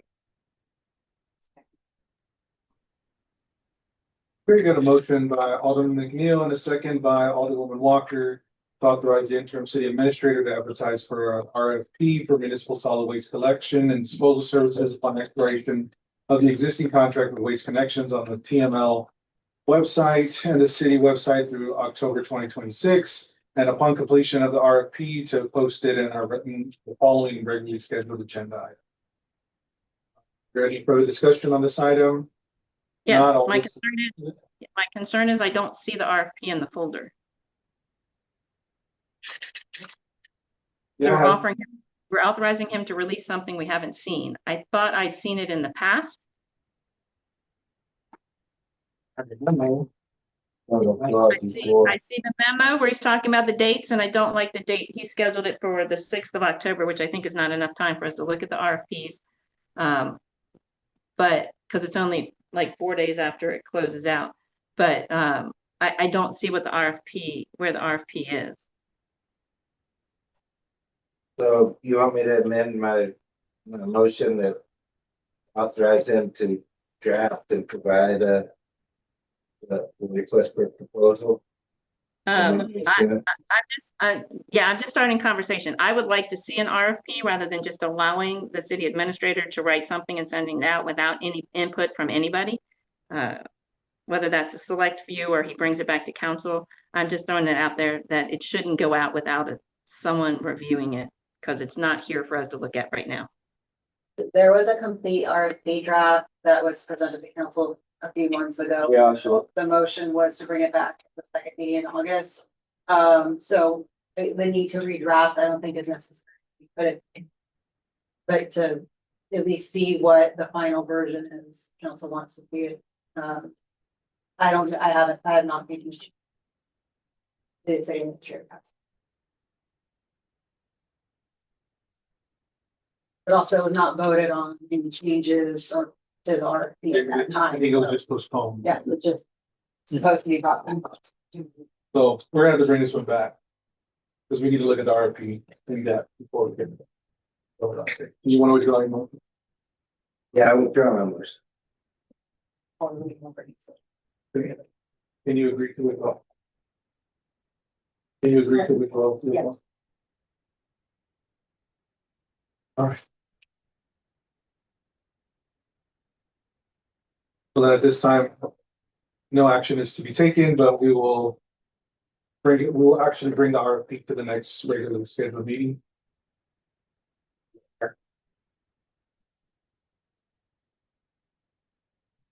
We're trying. Okay, let's see here. All right, let's move on to agenda item 8I. Discuss our possible action on the resolution establishing a spring and fall citywide yard sale. Saturday preceding the respective curbside brush and bulky item collections, waiving the garage sale permit fee under ordinance 2026-278. Alderman Krickner and Dr. Johnson, you have the floor. Would you like to go first? Dr. Johnson. Okay, yes, sir. So we're requesting the approval of a resolution to be approved in order to basically waive the yard sale. So a spring and fall yard sale we can do at the park or either the residents just in their front yards. But that would be the weekend, that Saturday before bulk pickup. So whatever's not picked up, we have the bulk pickup to take care of that. Yeah, so right now we have a $5 fee for garage sales, we'll just be waiving that fee.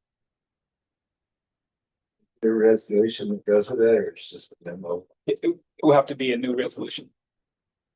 So this is a discussion if we want to, we won't even consider it. So we used to do yard sales at the park and there's no resolution for that. So why can't we just talk to our community center volunteers about doing it twice? Or I've seen people asking about that too. I think what they kind of do is have a community-wide yard sales where everyone has it in their own yards, not at the park. And yeah, but if every nobody has it. Yes, you won't carry all the stuff off. It'll just be a community-wide yard sale. No permit. I don't see an issue. Mayor Pro Tem, you have your hand raised? Yes, here's my concern. The whole reason why we do this permit and we were limited folks to the twice a year has been a conversation in the past, was because if they do more than 2 yard sales at their residence during a 12-month period, there's a requirement for them to get some sort of sales tax ID or something. The city attorney would know specifically. So I do not think waiving them from having the permit and the permit fee, if they choose to do it at their property, would be appropriate. At least if we did it as a community one, they wouldn't have to advertise, but they would still need to do the permit and the $5 fee. And we just waive that permit and $5 fee for those that are willing to take their stuff to the city park to do. That is what I think we should have the resolution say, because we need to track who is doing it so that we know who is doing enough to require that sales tax ID number. Can we waive the community wide? What do you think? They do it earlier. But they do. People are gonna take stuff down there. But if they say, you know what, I had some of them, we want to crap there. I mean, See a lot of subdivisions to do that community-wide yard sales. It's just at their home. If council designates like a for the community wide, then I think that even can be waived if that's the case. But it won't be The permit should not, more but than 2. the fee should. Permits too. But again, it's for sales tax tracking purposes. If you have more than 2, you have to record your sales tax. Because you're using it as a business. So the fee, fine, get rid of it. I'm fine with that. That makes sense. Because you're trying to encourage people, but there still needs to be a permit. So that way we're tracking who is doing how many times. I think that's reasonable medium ground. They can have it in their house, so they don't have to lug their stuff. To Alderman McNeil's point, if they don't sell it, they don't leave it there. I would like to see it in the park. How many homes, individuals, does the city tracked who's had more than 2 yard sales? How are you tracking whether or not to sales? You can't track it. Then why do we have it in the first place? So, I mean, Doesn't. That's, wait a minute, the requirement was that the city secretary would start tracking that by keeping a rolling tally of who's doing it when. And you would just look back over the last 12 months and see if someone had already submitted 2 applications. If they're submitting a third one, then you don't accept it without the fee. I mean, it was just gonna be that simple, nothing fancy, just keep a 12-month list, spreadsheet, Word document, whatever, search for that property address. And if that address shows up 2 times in that list, they can't do the third one without it. That was the conversation when we determined that by not requiring this permit and not requiring that fee, we were condoning them breaking the law.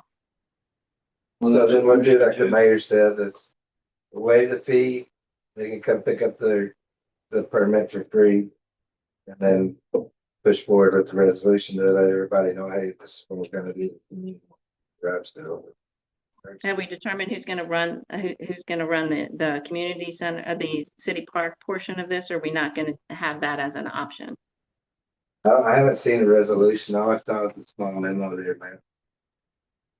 I just asked that because some of the proposed budgets in the future is to do away with the paid position at the community center, which just means that all of our ladies at the community center would be going back to being volunteers. And if no one has spoken to them about the potential of being there on those 2 Saturdays, we need to take that into consideration if we're going to add that aspect to the resolution. Yeah, Alderman, so she said if you're gonna have both, so she's saying if the personnel that goes to the city park, they would be waived, right? They would have a permit be waived. Or for the period. but, yeah, However, those that want to. well, then just make it community wide without the park. Yeah. Yeah. Yes, that was the intent, right? No, I haven't. My concern with doing it that way is there's some folks that are well hidden in cul-de-sacs off of dead-end roads that may not get the traffic that they desire and may prefer a more localized, a more traveled location. Because I don't know if you've looked at our map, but there's a lot of roads that go nowhere and roads off of them that also just end, and they may not get as much, many patrons, customers as they would wish, or they could potentially get in a centralized location of a well-advertised community event. Well, I mean, in that light, right, if we get enough participation, then we get signs similar to with the food program that was in the summer where it says, you know, yard sale this way, right? You know, People put signs out when they have. Right. Put their own signs out if they want. generally speaking, though, we could put one in the front, yard sale this weekend, you know, something like that. Community yard sale. But I mean, yeah, they're gonna put their own signs up anyway.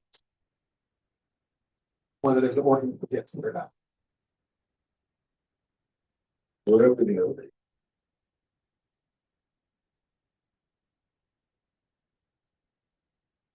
And maybe the ladies have no problem doing it. They did it like every Saturday for a long time. They just lost interest and they stopped doing it. But if they're all volunteers, I don't want to assume we can ask somebody to work that Saturday. Yeah, code enforcement. Yeah, I'd much rather have it in my yard.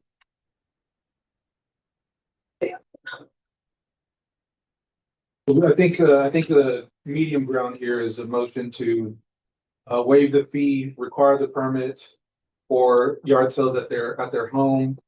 And we'll start advertising as soon as we can, so that way people can start signing up or at least showing some interest. People can do their yard signs and they can advertise on social media. And Did one of the council members make that as a motion, Mayor? No, I was kind of just throwing it out there for people to jump onto it. But again, the consensus is we won't do the city park, correct? Correct. Some of us that have been here for a while know that that didn't go over very well. There was very little anticipation. All right, so It, make it, a it, motion it ebbs that and flows. we Some get- days were more popular than others. Go ahead. Alderman. make a motion that draft a resolution establishing the spring and fall city yard sale set the Saturday, see the respective curbside brush and bulk item collections at person's residence, waiving the garage sale permit fee, but still requiring the permit and not to be held at the city park. That's all that. Second. Oh, Mr. Crickmer's on the board today.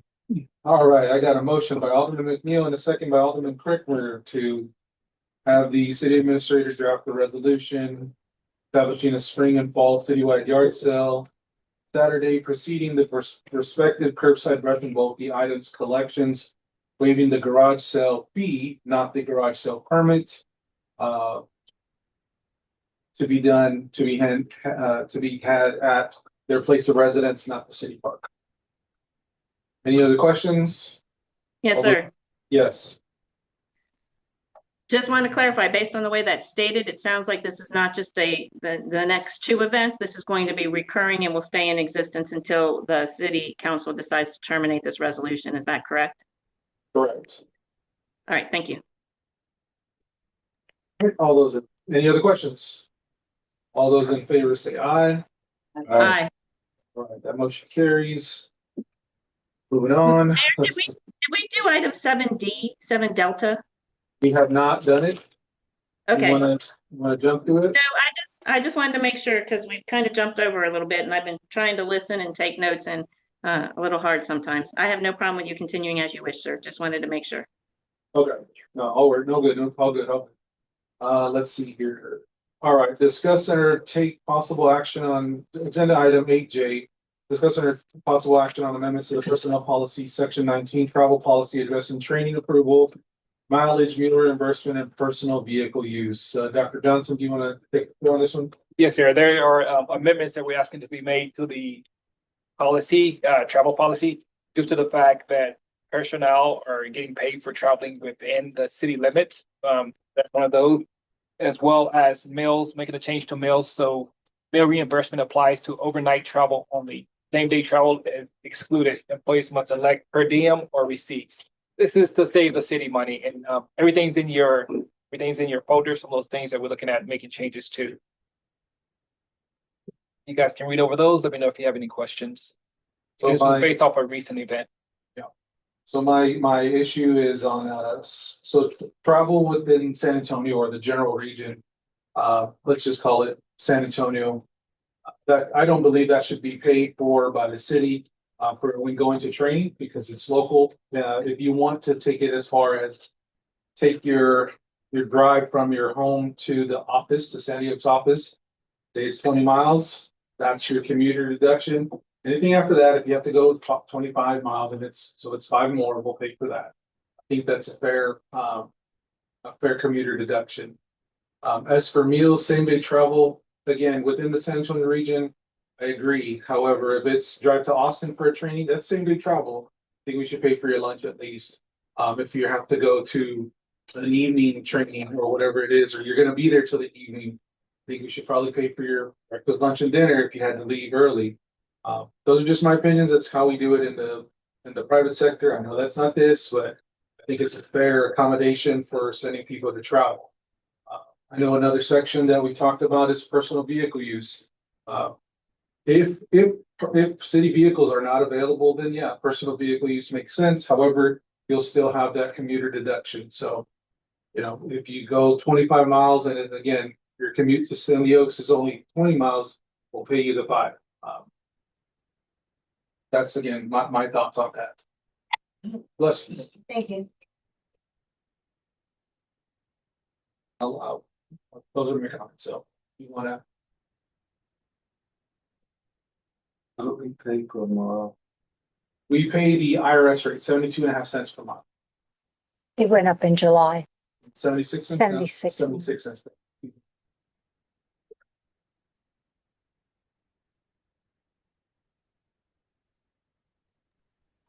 I have a few comments and questions. What's yours? So 19A, it states that all travel must be pre-approved by the mayor and city administrator. Why are we requiring both approvals? That's question one with that sentence. And my second question with that sentence is, it says in conformance with the city's budget. I don't understand how that approval conforms with the city budget. I think that what that should actually say, that the approval is needed to ensure that the travel expenses are covered by the city budget or are within the city budget, something along those lines. I'll pause and allow that question to be addressed before I move to the next section. I think travel should be approved by the administrator and the manager. I don't think if it's two different people, right? I don't think the mayor needs. You have a city administrator for a purpose and you have a manager, unless they're the same person. So I mean, it should, yeah, I was saying it should be a dual approval no matter what. It can't be, Rick can't just go to the city administrator as the chief. You would have to get mine and the administrator. So I think we have to word it to where it's a dual approval. In this case, if it's Fred that needs training, he would go to Rick and then Rick would take that to the administrator. So supervisor and city administrator. And I know that's something that's already in there and we're just wanting to add it, but because it showed up right here, I recognize that as something I should have pointed out when we were rewriting it, but I wanted to address it while we're doing edits anyway. So, let me throw this out here. My thoughts is, since I have the draft of this, we figure out what changes the council wants to approve and then instead make a motion for me to go make the changes and bring it back for final approval rather than trying to do it all right here. And if we don't have any concerns with that, then we can move forward that way based on the motion made at the end, but I want to get through all the questions. So just to understand this, what the mayor is recommending, and I didn't hear any complaints, is instead make it the city administrator and supervisor needs to approve that. So, and then that leads to the question, the line that needs to be added, that it requires approval from the department head and the city administrator. Do we want supervisor and department head, or both of them supervisor, both of them department head? If we're adding a line right after that one, that I think I want to understand what they both should say. Either or. I think they need to be both in alignment. So I think it needs to be the supervisor and the city administrator. Okay, and not the department head. The department head, or do you want to keep the department head in the sentence that he wants to add? I Or think, do you? I don't think we're deep enough to necessitate a department head, right? Because pretty much our supervisors are the department heads. Yeah, right now the only supervisor we have is the chief. I mean, the department head we have is the chief. Right. So instead of saying department head, say the supervisor and city administrator prior to registration. But back again to the current sentence, my second question on that one, it's not in conformance with the city budget, is it? Isn't it more that approval more to verify that it's within the city's budget? Within the city budget, yeah. Okay. And then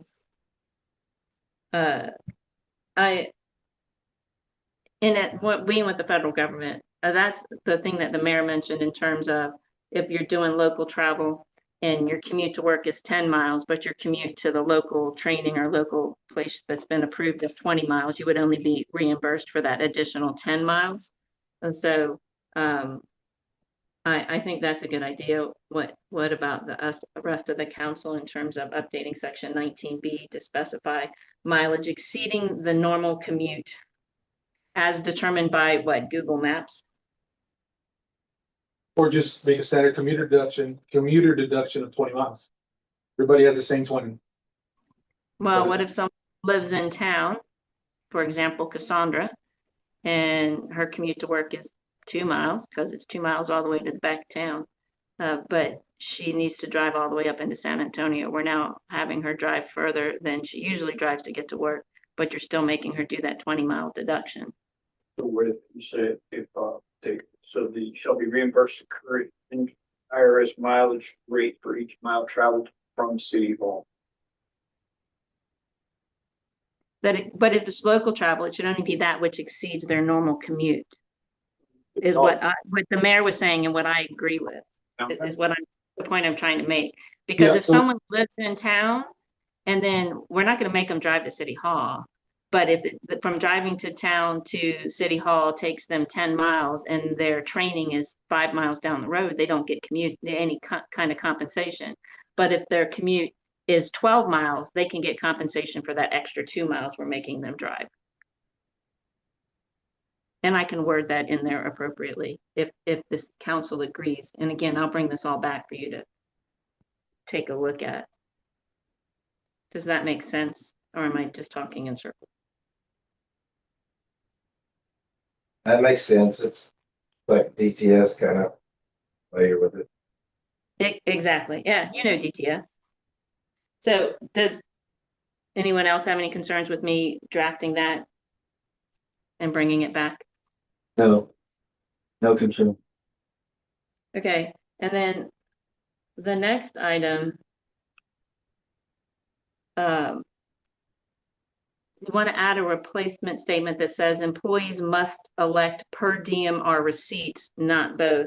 I disagree with that. My recommendation would be the reimbursement will be based on receipts not to exceed per diem.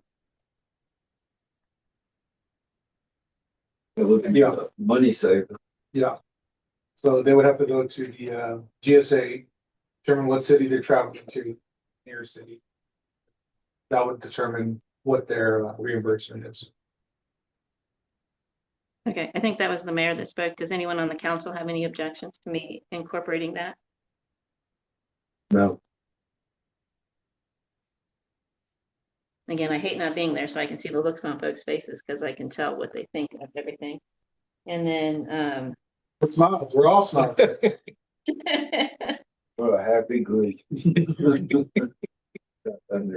Yeah. so, and then item 19E, it says an employee who elects to use a personal vehicle when a city vehicle is available forfeits mileage reimbursement unless the city administrator provides it. I don't think we need to specify that the city vehicle is available. I think anytime a city employee wants to use a personal vehicle, they need to be get written approval from the city administrator if they want to get reimbursed prior to going. That way the city administrator knows that this person is taking a POV. It's going to take this much of the budget. And that's planned out at the time they're making the trip. I think it's irrelevant whether the city vehicle is available or not. I think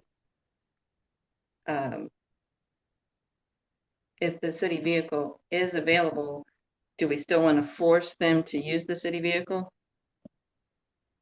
If we're going to force them to get approval instead, and then the city administrator would make that call. I don't understand why they would take their personal vehicle other than they would have to take it home. Then the city administrator would just say no if there's no justification. Because maybe the city vehicle is available, but the individual is going to Austin and it's a late night meeting and they need to stay overnight. Yeah,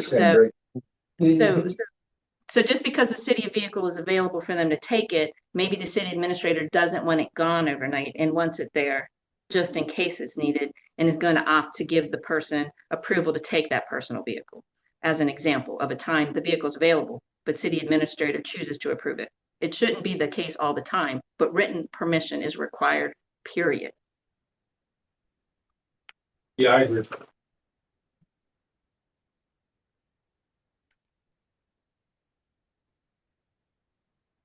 The rest of what does the council think on that one?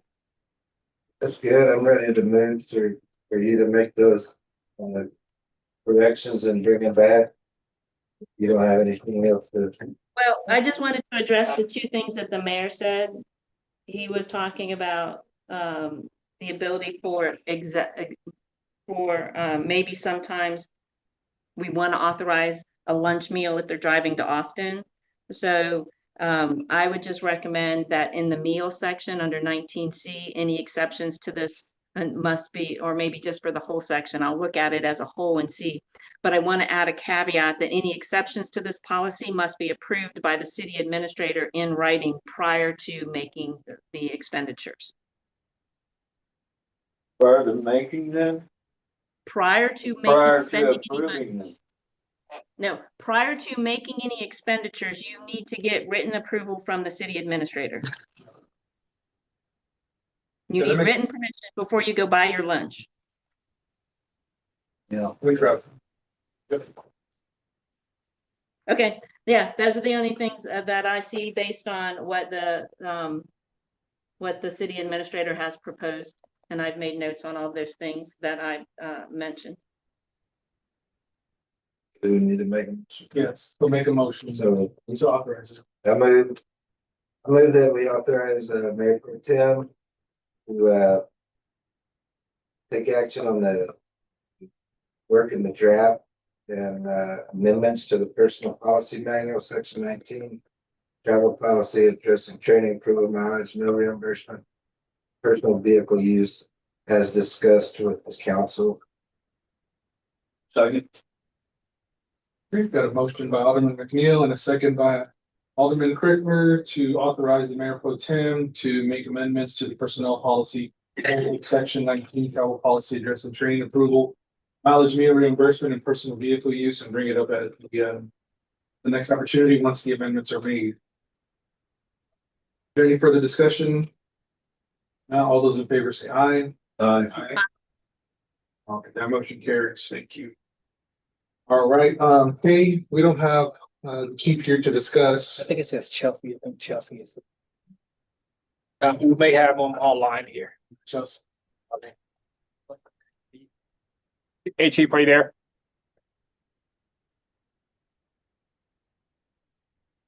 Okay. I No. think I saw Cece online. Yes, ma'am. She dropped off as well.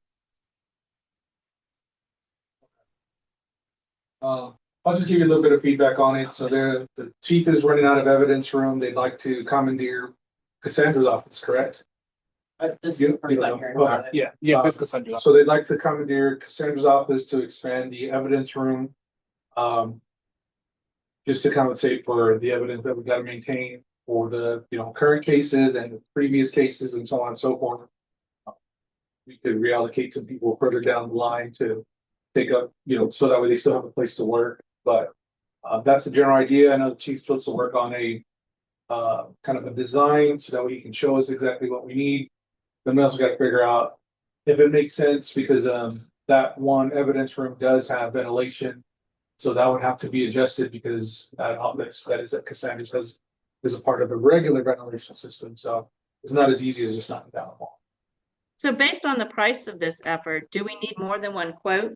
And would it not make more sense to have a contractor come in and look at the layout of City Hall and make a recommendation on what would be the best? I think that might be the contractor that we bring in might be more qualified than the chief of police to determine how best to efficiently remodel City Hall. For the HVAC part, yeah, most definitely. I think we need to at least figure that part out. And if it's even worth it to do it, or can it be done with the existing setup? Can our engineer do that, or do we need to bring somebody in to do that? Maybe the engineer could do that. We talk to him. I just don't think that's within the scope of the chief's expertise. And that maybe someone else needs to look at our layout. Because I don't even know what the layout of City Hall, I mean, I've been all through the halls, but to actually look at the layout from a sky view to be able to determine what the best way is. I think maybe we need our engineer to give us a suggestion and a ballpark cost so we know whether we need to go get multiple proposals or whether we can just pick one. I think we need more information. Yeah, I know this is a mobile home, but are we talking about moving there's got to be load bearing walls and send where these things went together. Yeah, so it would be, Doing anything in there. it would be similar to what they did for the one area where they took over part of Jacob's office. They would make a door in the middle and then close out the backside, right? Close where the door was originally. So that way they can still utilize the space. And then it's secure even though it's not within their hallway, right? Does that make sense? So it's just opening a door frame and then closing one out so that way nobody else can access it. But yeah, we can talk to the engineer. And I'm still want to see what the chief's idea was, because maybe I'm missing the point there too, so. And the I ventilation. mean, the engineer can definitely speak with the chief and use that to influence it, but I think our engineer is better qualified. What's involved with that? Is it separate? Yeah, it's a Ventilation. Yeah, it's got its own ventilation system and it's got its own HVAC system. So can it be expanded into the? That's what we Probably. gotta- I mean, with just new ductwork or Yeah. whatnot, right? Yeah. Okay. All right, I'll get with the engineer and see if he can come down and see what we want to do. All right. Let's see.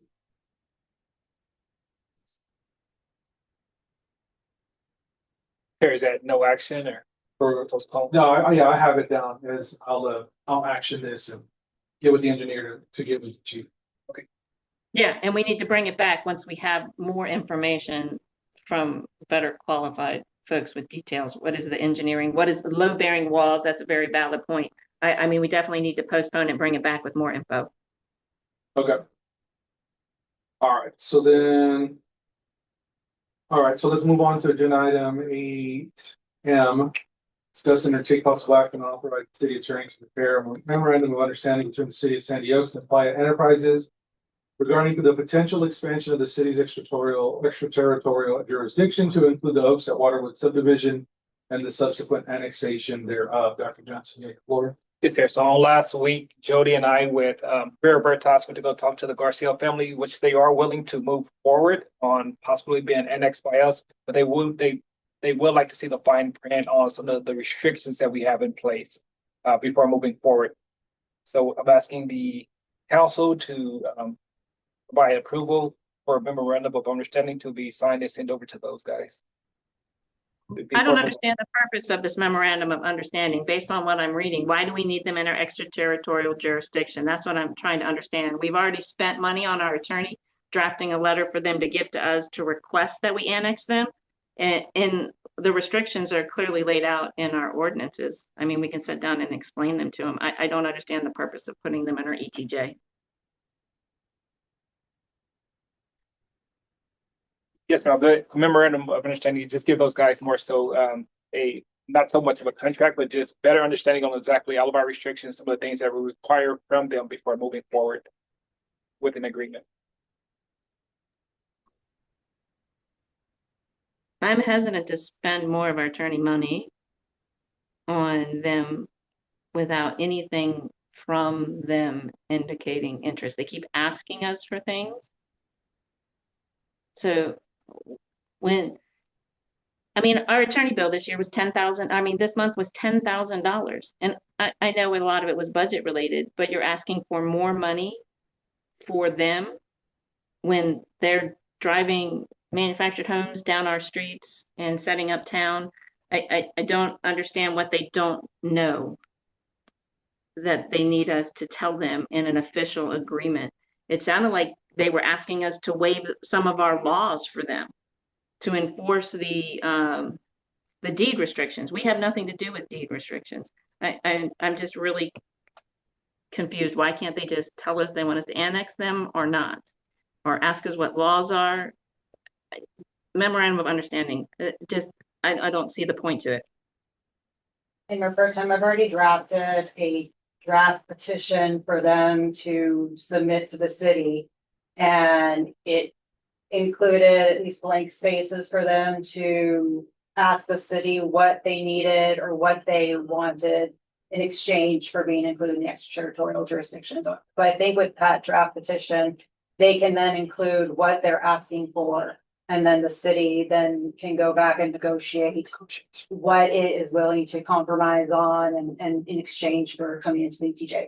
So I think that draft petition can be used in place of this, or instead of this memorandum of understanding, where they submit to us what they're asking.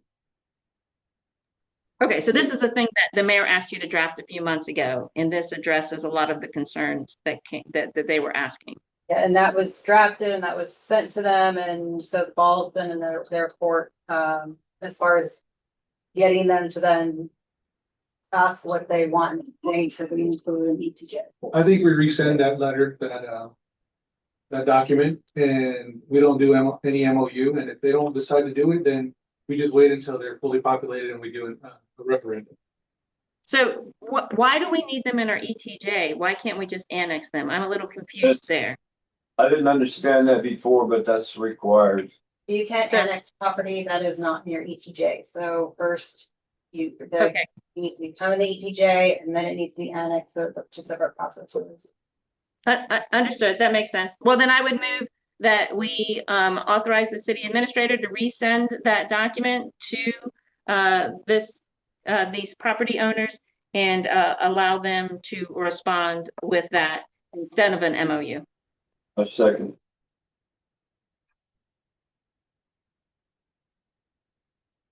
Okay, all right, so I have a motion by the Mayor Pro Tem and a second by Alderman Crickmer to authorize the city administrator to resend the documents instead of the MOU. All those well, is there any further discussion? Not, all those in favor say aye. Aye. All those opposed, motion will carry. All right, on agenda item 8N, discuss and take possible action on hosting the annual National Night Out on Tuesday, October 6, 2026 at 5 p.m. at the Shops of Sandy Oaks parking lot. Dr. Johnson, you want to lead this one off? Yes, sir. So simply requesting permission to host a national night out this year. And I can get up with the Bexar County Fire Department and see if they can help us out and probably get some sponsors from Linebarger and other personnel that we work with, Waste Connections. Do we have authorization from Yes. The shops. Yep. the shop? The owner, yes, ma'am.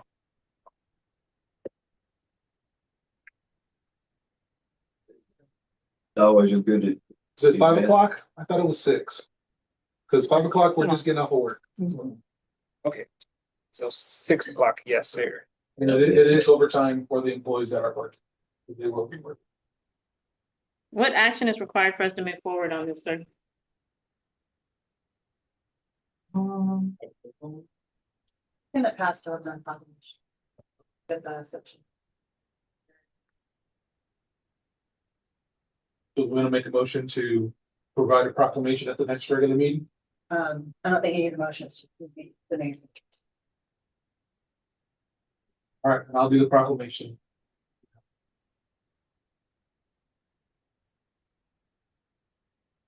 So yeah, let's start, let's get some material together so we can at least throw it online already, so we can start getting some interest.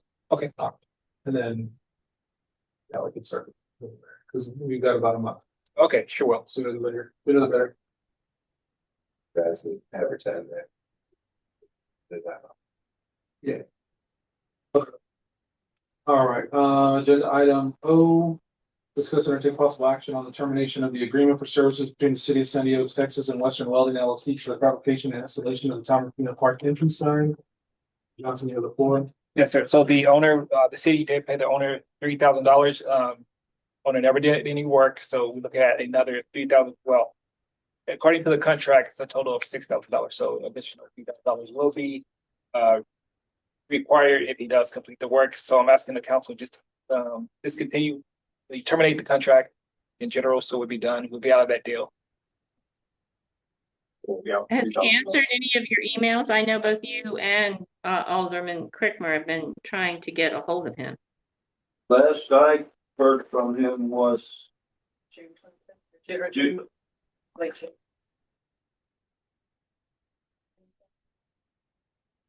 And he has not responded to my email. He has not responded to my last 4 emails. Nothing. And Did we give him a down payment? we gave him $3,000. So We need to reclaim that money because we have no confidence that he can complete the job as satisfactorily. So, city attorney, what are our steps to recover that $3,000 we've already provided to him?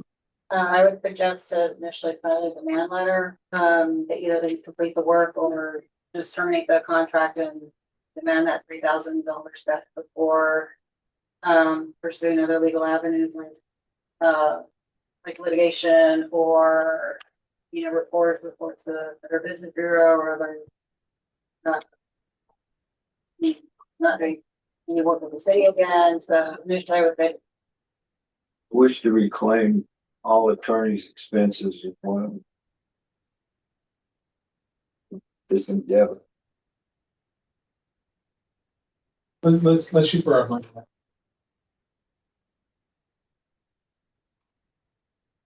Instruct the city attorney. Or, Recovering city attorney fees, wouldn't that require going to small claims court?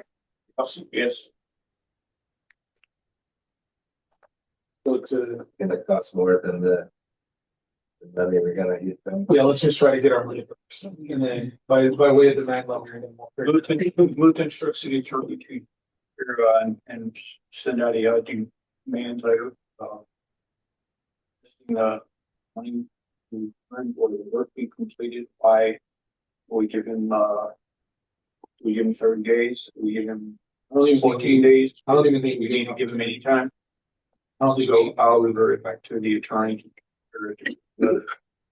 Alderman Tremblay, I recommend your motion also include that we include terminating that contract.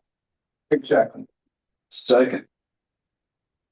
Okay, so the motion by Alderman Tremblay and second by Alderman Crickmore is to authorize the city attorney to draft a demand letter and to terminate the contract. Pressing on a $3,000 Yeah, right. down To payment. create the demand letter requesting a $3,000 and to terminate the contract. Any questions? All those in favor say aye. I Aye. go on the record to say, I'm sorry, this is my boo-boo. I'm So do you want to go to eight I A? got it, Jimmy. All right, so now at this time, Where are we? okay, so let's go to agenda item. Okay, yeah, so let's go to agenda item, before we go to the next few items, let's go to agenda item 8C. Discussing our possible action on the resolution of the city of San Diego, Texas regarding the maximum ad valorem tax rate for the council will consider and setting the time, date, and location for a public hearing on the tax rate. That was now 8/28. Just so I can we bounced it.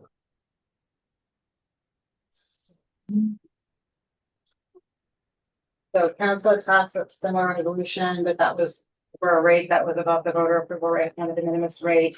We had to notice in the paper, we had a public hearing, the council did not vote on the tax rate, so we have to essentially start the process all over again, for a rate not to exceed the vote. So that is what this resolution is for the proposed rate that now. So we need to notice in the paper, have a public hearing. Is, I believe, the voter. 35639. That is the voter approved tax rate, correct? Correct. And then the next regular meetings are September 10th and September 24th. However, although those are regular meetings, it still would need a quorum of 4 to pass the tax rate. Be present. Are you supposed to be in town that week, Mayor Pro Tem? No, sir. No? Okay.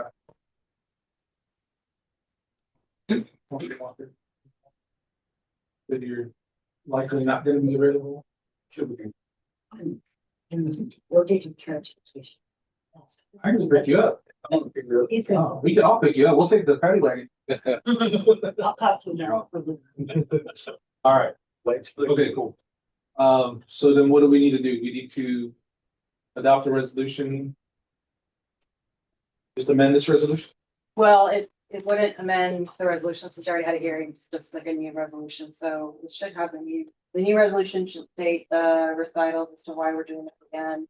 And then have the voter approval rate. I can read the motion if someone just wants to. The motion would be that the maximum proposed ad valorem tax rate that the city council will consider for 2026 is 0.35639 per 100 taxable value. And that the council hold a public hearing on the tax rates at City Hall 22870 Priest Road, Sandy Oaks, Texas. 78112 on September 10, 2026 at 6:30 PM. And that council adopt the 2026 ad valorem tax rate. So that's what, So moved. Move in Stickney. Second. and then this needs a record. Got a motion by Alderman McNeil and a second Blaze to accept motion as stated. Alderman Crickmer. In favor. I'm in favor. Alderman McNeil, are you in favor? Alderman Walker. Alderman Tremblay. And Mayor Pro Tem Madero. Aye. That motion carried. We're good? Yes. That passes the resolution as well, correct? Yes, you make a separate motion. A separate motion for the resolution? Well, no, that passes the resolution, but you wanted to say. I thought that's what, I thought that was included in your statement. And that's in our folder. That's resolution 2026-267, if you want to include that in the minutes. Did you want to have, I mean, you have your 2 minutes still. Oh, well, I was waiting till you got to initially here, because it's not something about her. And I just thought that I'd let you know that I was very supportive of you. I was very impressed by you at the last meeting, and I don't know what is going on, but I think she does a great job. She has so much information. She was very knowledgeable. She's on top of things, and I was so impressed with her. I just wanted to say that. I don't know what's going on with all this other stuff, but I'm so happy that you're here. And then I was actually thinking about helping you out, volunteering with you. I hope things go your way. I don't know. Thank you. Be careful. And thank you. So you got to work. Very nice. We don't need anything else. Okay, so Thank you. Good night.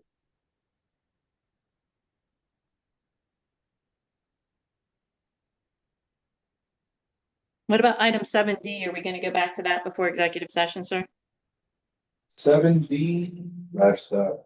Yes, however, give me 1 second. Let's see. So for agenda items 7D, discuss or take possible action on amending ordinance number 2025-262 to provide for livestock regulations within the city limits. I'm recommending the discussion regarding the livestock regulations be held in an executive session under consultation with the attorney, government code section 551.071. And in conjunction with, Can you say that section number again, please, sir? yes, 551.071. Thank you. I would also then say for agenda item 8A and 8B, that we go to executive session to deliberate the hiring of a public works employee related matters pursuant to Texas Open Meetings Act, Chapter 551 of the Texas Government Code, Section 551.074, personnel matters. And 9B, executive session to deliberate on the grievance of Ashley Cunningham, Animal Patrol Officer, contesting disciplinary action, imposing demotion, reduction of base compensation, related matter to pursuant to Texas Open Meetings Act, Chapter 551 of the Texas Government Code, Section 551.7.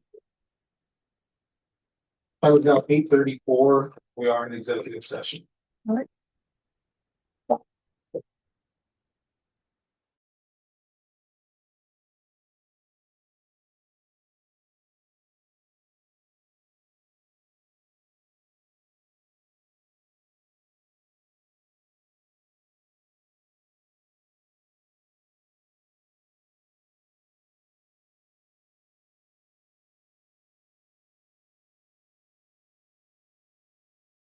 Thank you much.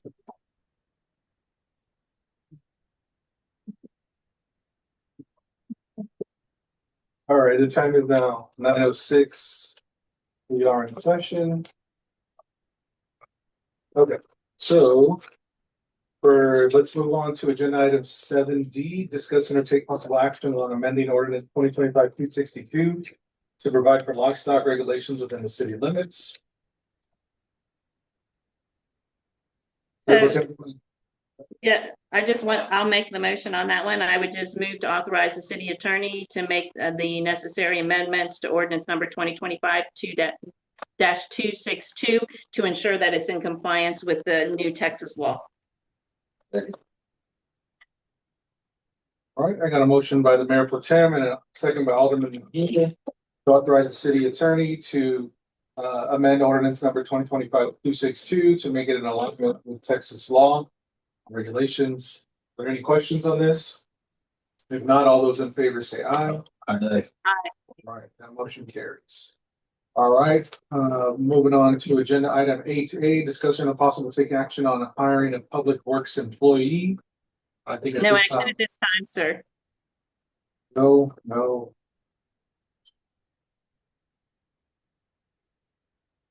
Okay, and moving on to agenda item 8B, discuss or take possible actions on the agreements of action and animal control officer contesting disciplinary actions, including promotion and reduction in base compensation. Ms. Cunningham, I do want to give you the floor to give you an opportunity to present yourself. I know the information that we have back there. Actually, I'm going to go grab it so I can turn it to you. But if you want to take a few moments.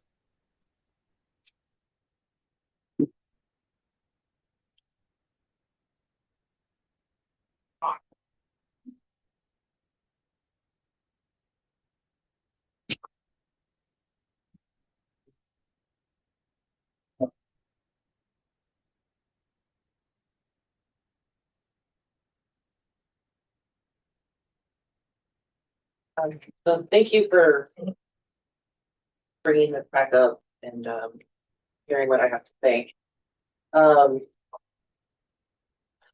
When the dog in question was picked up and disposed of, it was placed into the back of the animal control vehicle, and we quickly determined that it could not be placed inside of the plastic bag and disposed of normally. And there was no ordinance in place for us to go off of on what to do in that situation. The law does state that you can bury an animal in the park as a employee of the city. So with the help of Public Works at that time, we all came up with a consensus idea. It was not just my idea. And we decided that the best course of action would be to pick it up and remove it because it was the end of the day. There was no way of getting a hold of the crematory facility. Public Works was at the end of their shift and we were at the end of ours. So we just decided to dispose of it properly. That was machinery. We buried it at the appropriate depth. As far as knowing that this was inappropriate, like I said, there was no ordinance stating otherwise, and so I was unaware that I would even get in trouble for doing this. I was just trying to do my job.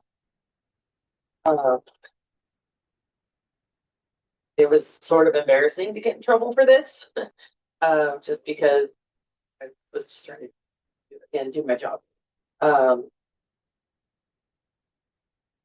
As far as the medication goes, I did have the oversight of the vet that we used for the city, and I also had the oversight of the clinic which I purchased the medication. I informed them when we bought the medication what it was for, what it was going to be used for, and it did subsequently get used for that purpose. It was sent to dogs in our facility as approved by the veterinarian that worked at the clinic. Veterinarian. We do have donated medications that are in the same class as the medication that was purchased, and that medication is dispensed on a daily basis to new dogs coming into our facility. With no script or anything like that. It's donated to us, so we give it out as we receive. I'm not ordering medication. I'm not coming up with a veterinary plan. There's no I'm not a veterinarian. So there's no, it's like I'm not making a veterinary decision on these dogs, giving them preventative medication. I didn't break the law. And I think that was the big thing that brought up, that I broke the law. I was not personally burying the dog in the park as a private citizen, working as an employee.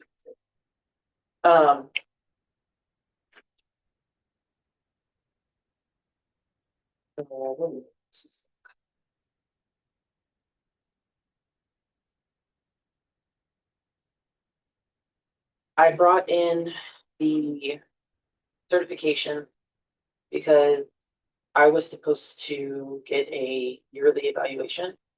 And I was passed up for that last year due to the chief of police not doing that for me. And I feel like I was passed over again this year. When I brought it back up last year, no action was taken. So I would appreciate this. And I appreciate y'all taking me into the session to at least consider.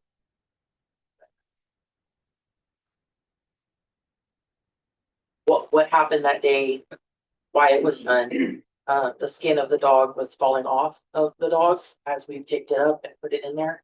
We had a bucket fall onto the dog and all of its skin came. So it was, as you can see in these pictures, it was very much decayed, very, very.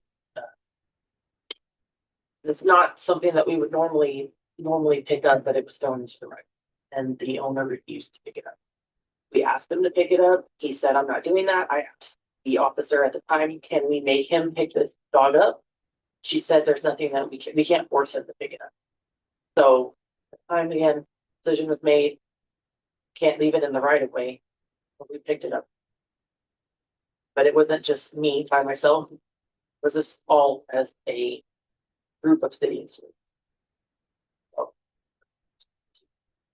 make that clear. We'll just move on. Thank you. Thank you, Ashley. And I do want to say, right, everything that you've told us today and everything that you've done for the city, there's not one of us that doesn't respect you. We understand what you have done for City of Sandy Oaks and for animal control and for the animals, the countless animals that have come through these doors. And will Sandy Oaks ever be a place where we don't have straight or any? I doubt it. So that means you're always going to have a job, right? There's always going to be a need for animal control. But that being said, right, I just got to stress to you how much this council appreciates what you do day in and day out. Right? No matter whatever happens, no matter the outcome, right? You just got to understand that we want you here. We want you to stay here. We probably want you here for the rest of your career. But you have to stress how much the council, everybody in this building appreciates what you have done and what you're doing for the animals. Even the resident that stuck around as long as she could, even though how much you have done for that.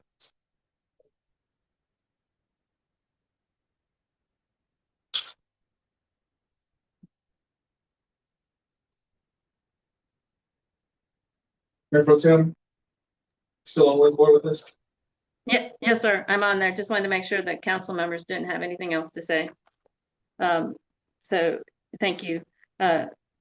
Officer Cunningham, we have evaluated the facts of the situation. We reviewed the information you provided in your grievance, and we have discussed it in executive session.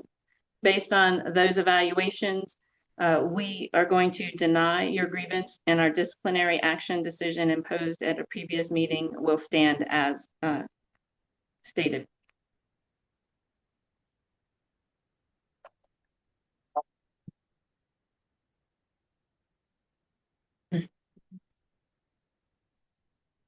Is that a motion? Was that a motion?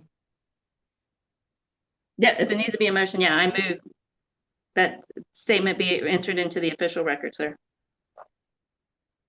So I do have a motion. I do have a motion by the Mayor Pro Tem to deny the grievance at this time. Do I have a second? Second by Alderman Walker. Alderwoman Walker, are there any other questions? So what was the basis of me getting in trouble? The basis that of you getting. Is it because the last time y'all said that I broke the law, but it clearly states in the law that I didn't break the law. I've reviewed the items that you provided, and it is in our opinion that they don't suffice to say you did break them. I know you mentioned the burial of an animal on a right of way. That's by somebody doing roadway maintenance. But it states city property. The one that you sent? And it states right here.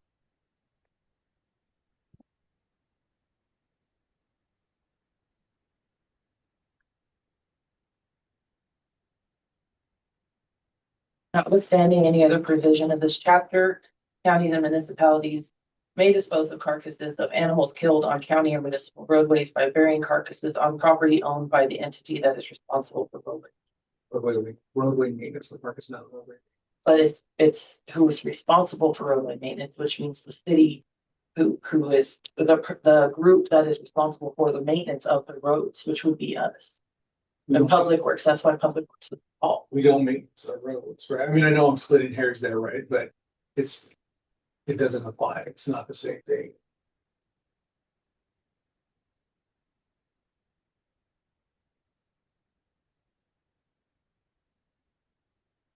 So as mentioned, I do have a motion by the Mayor Pro Tem and a second by Alderwoman Walker. All those in favor say aye. Aye. Aye. Aye. Motion carries.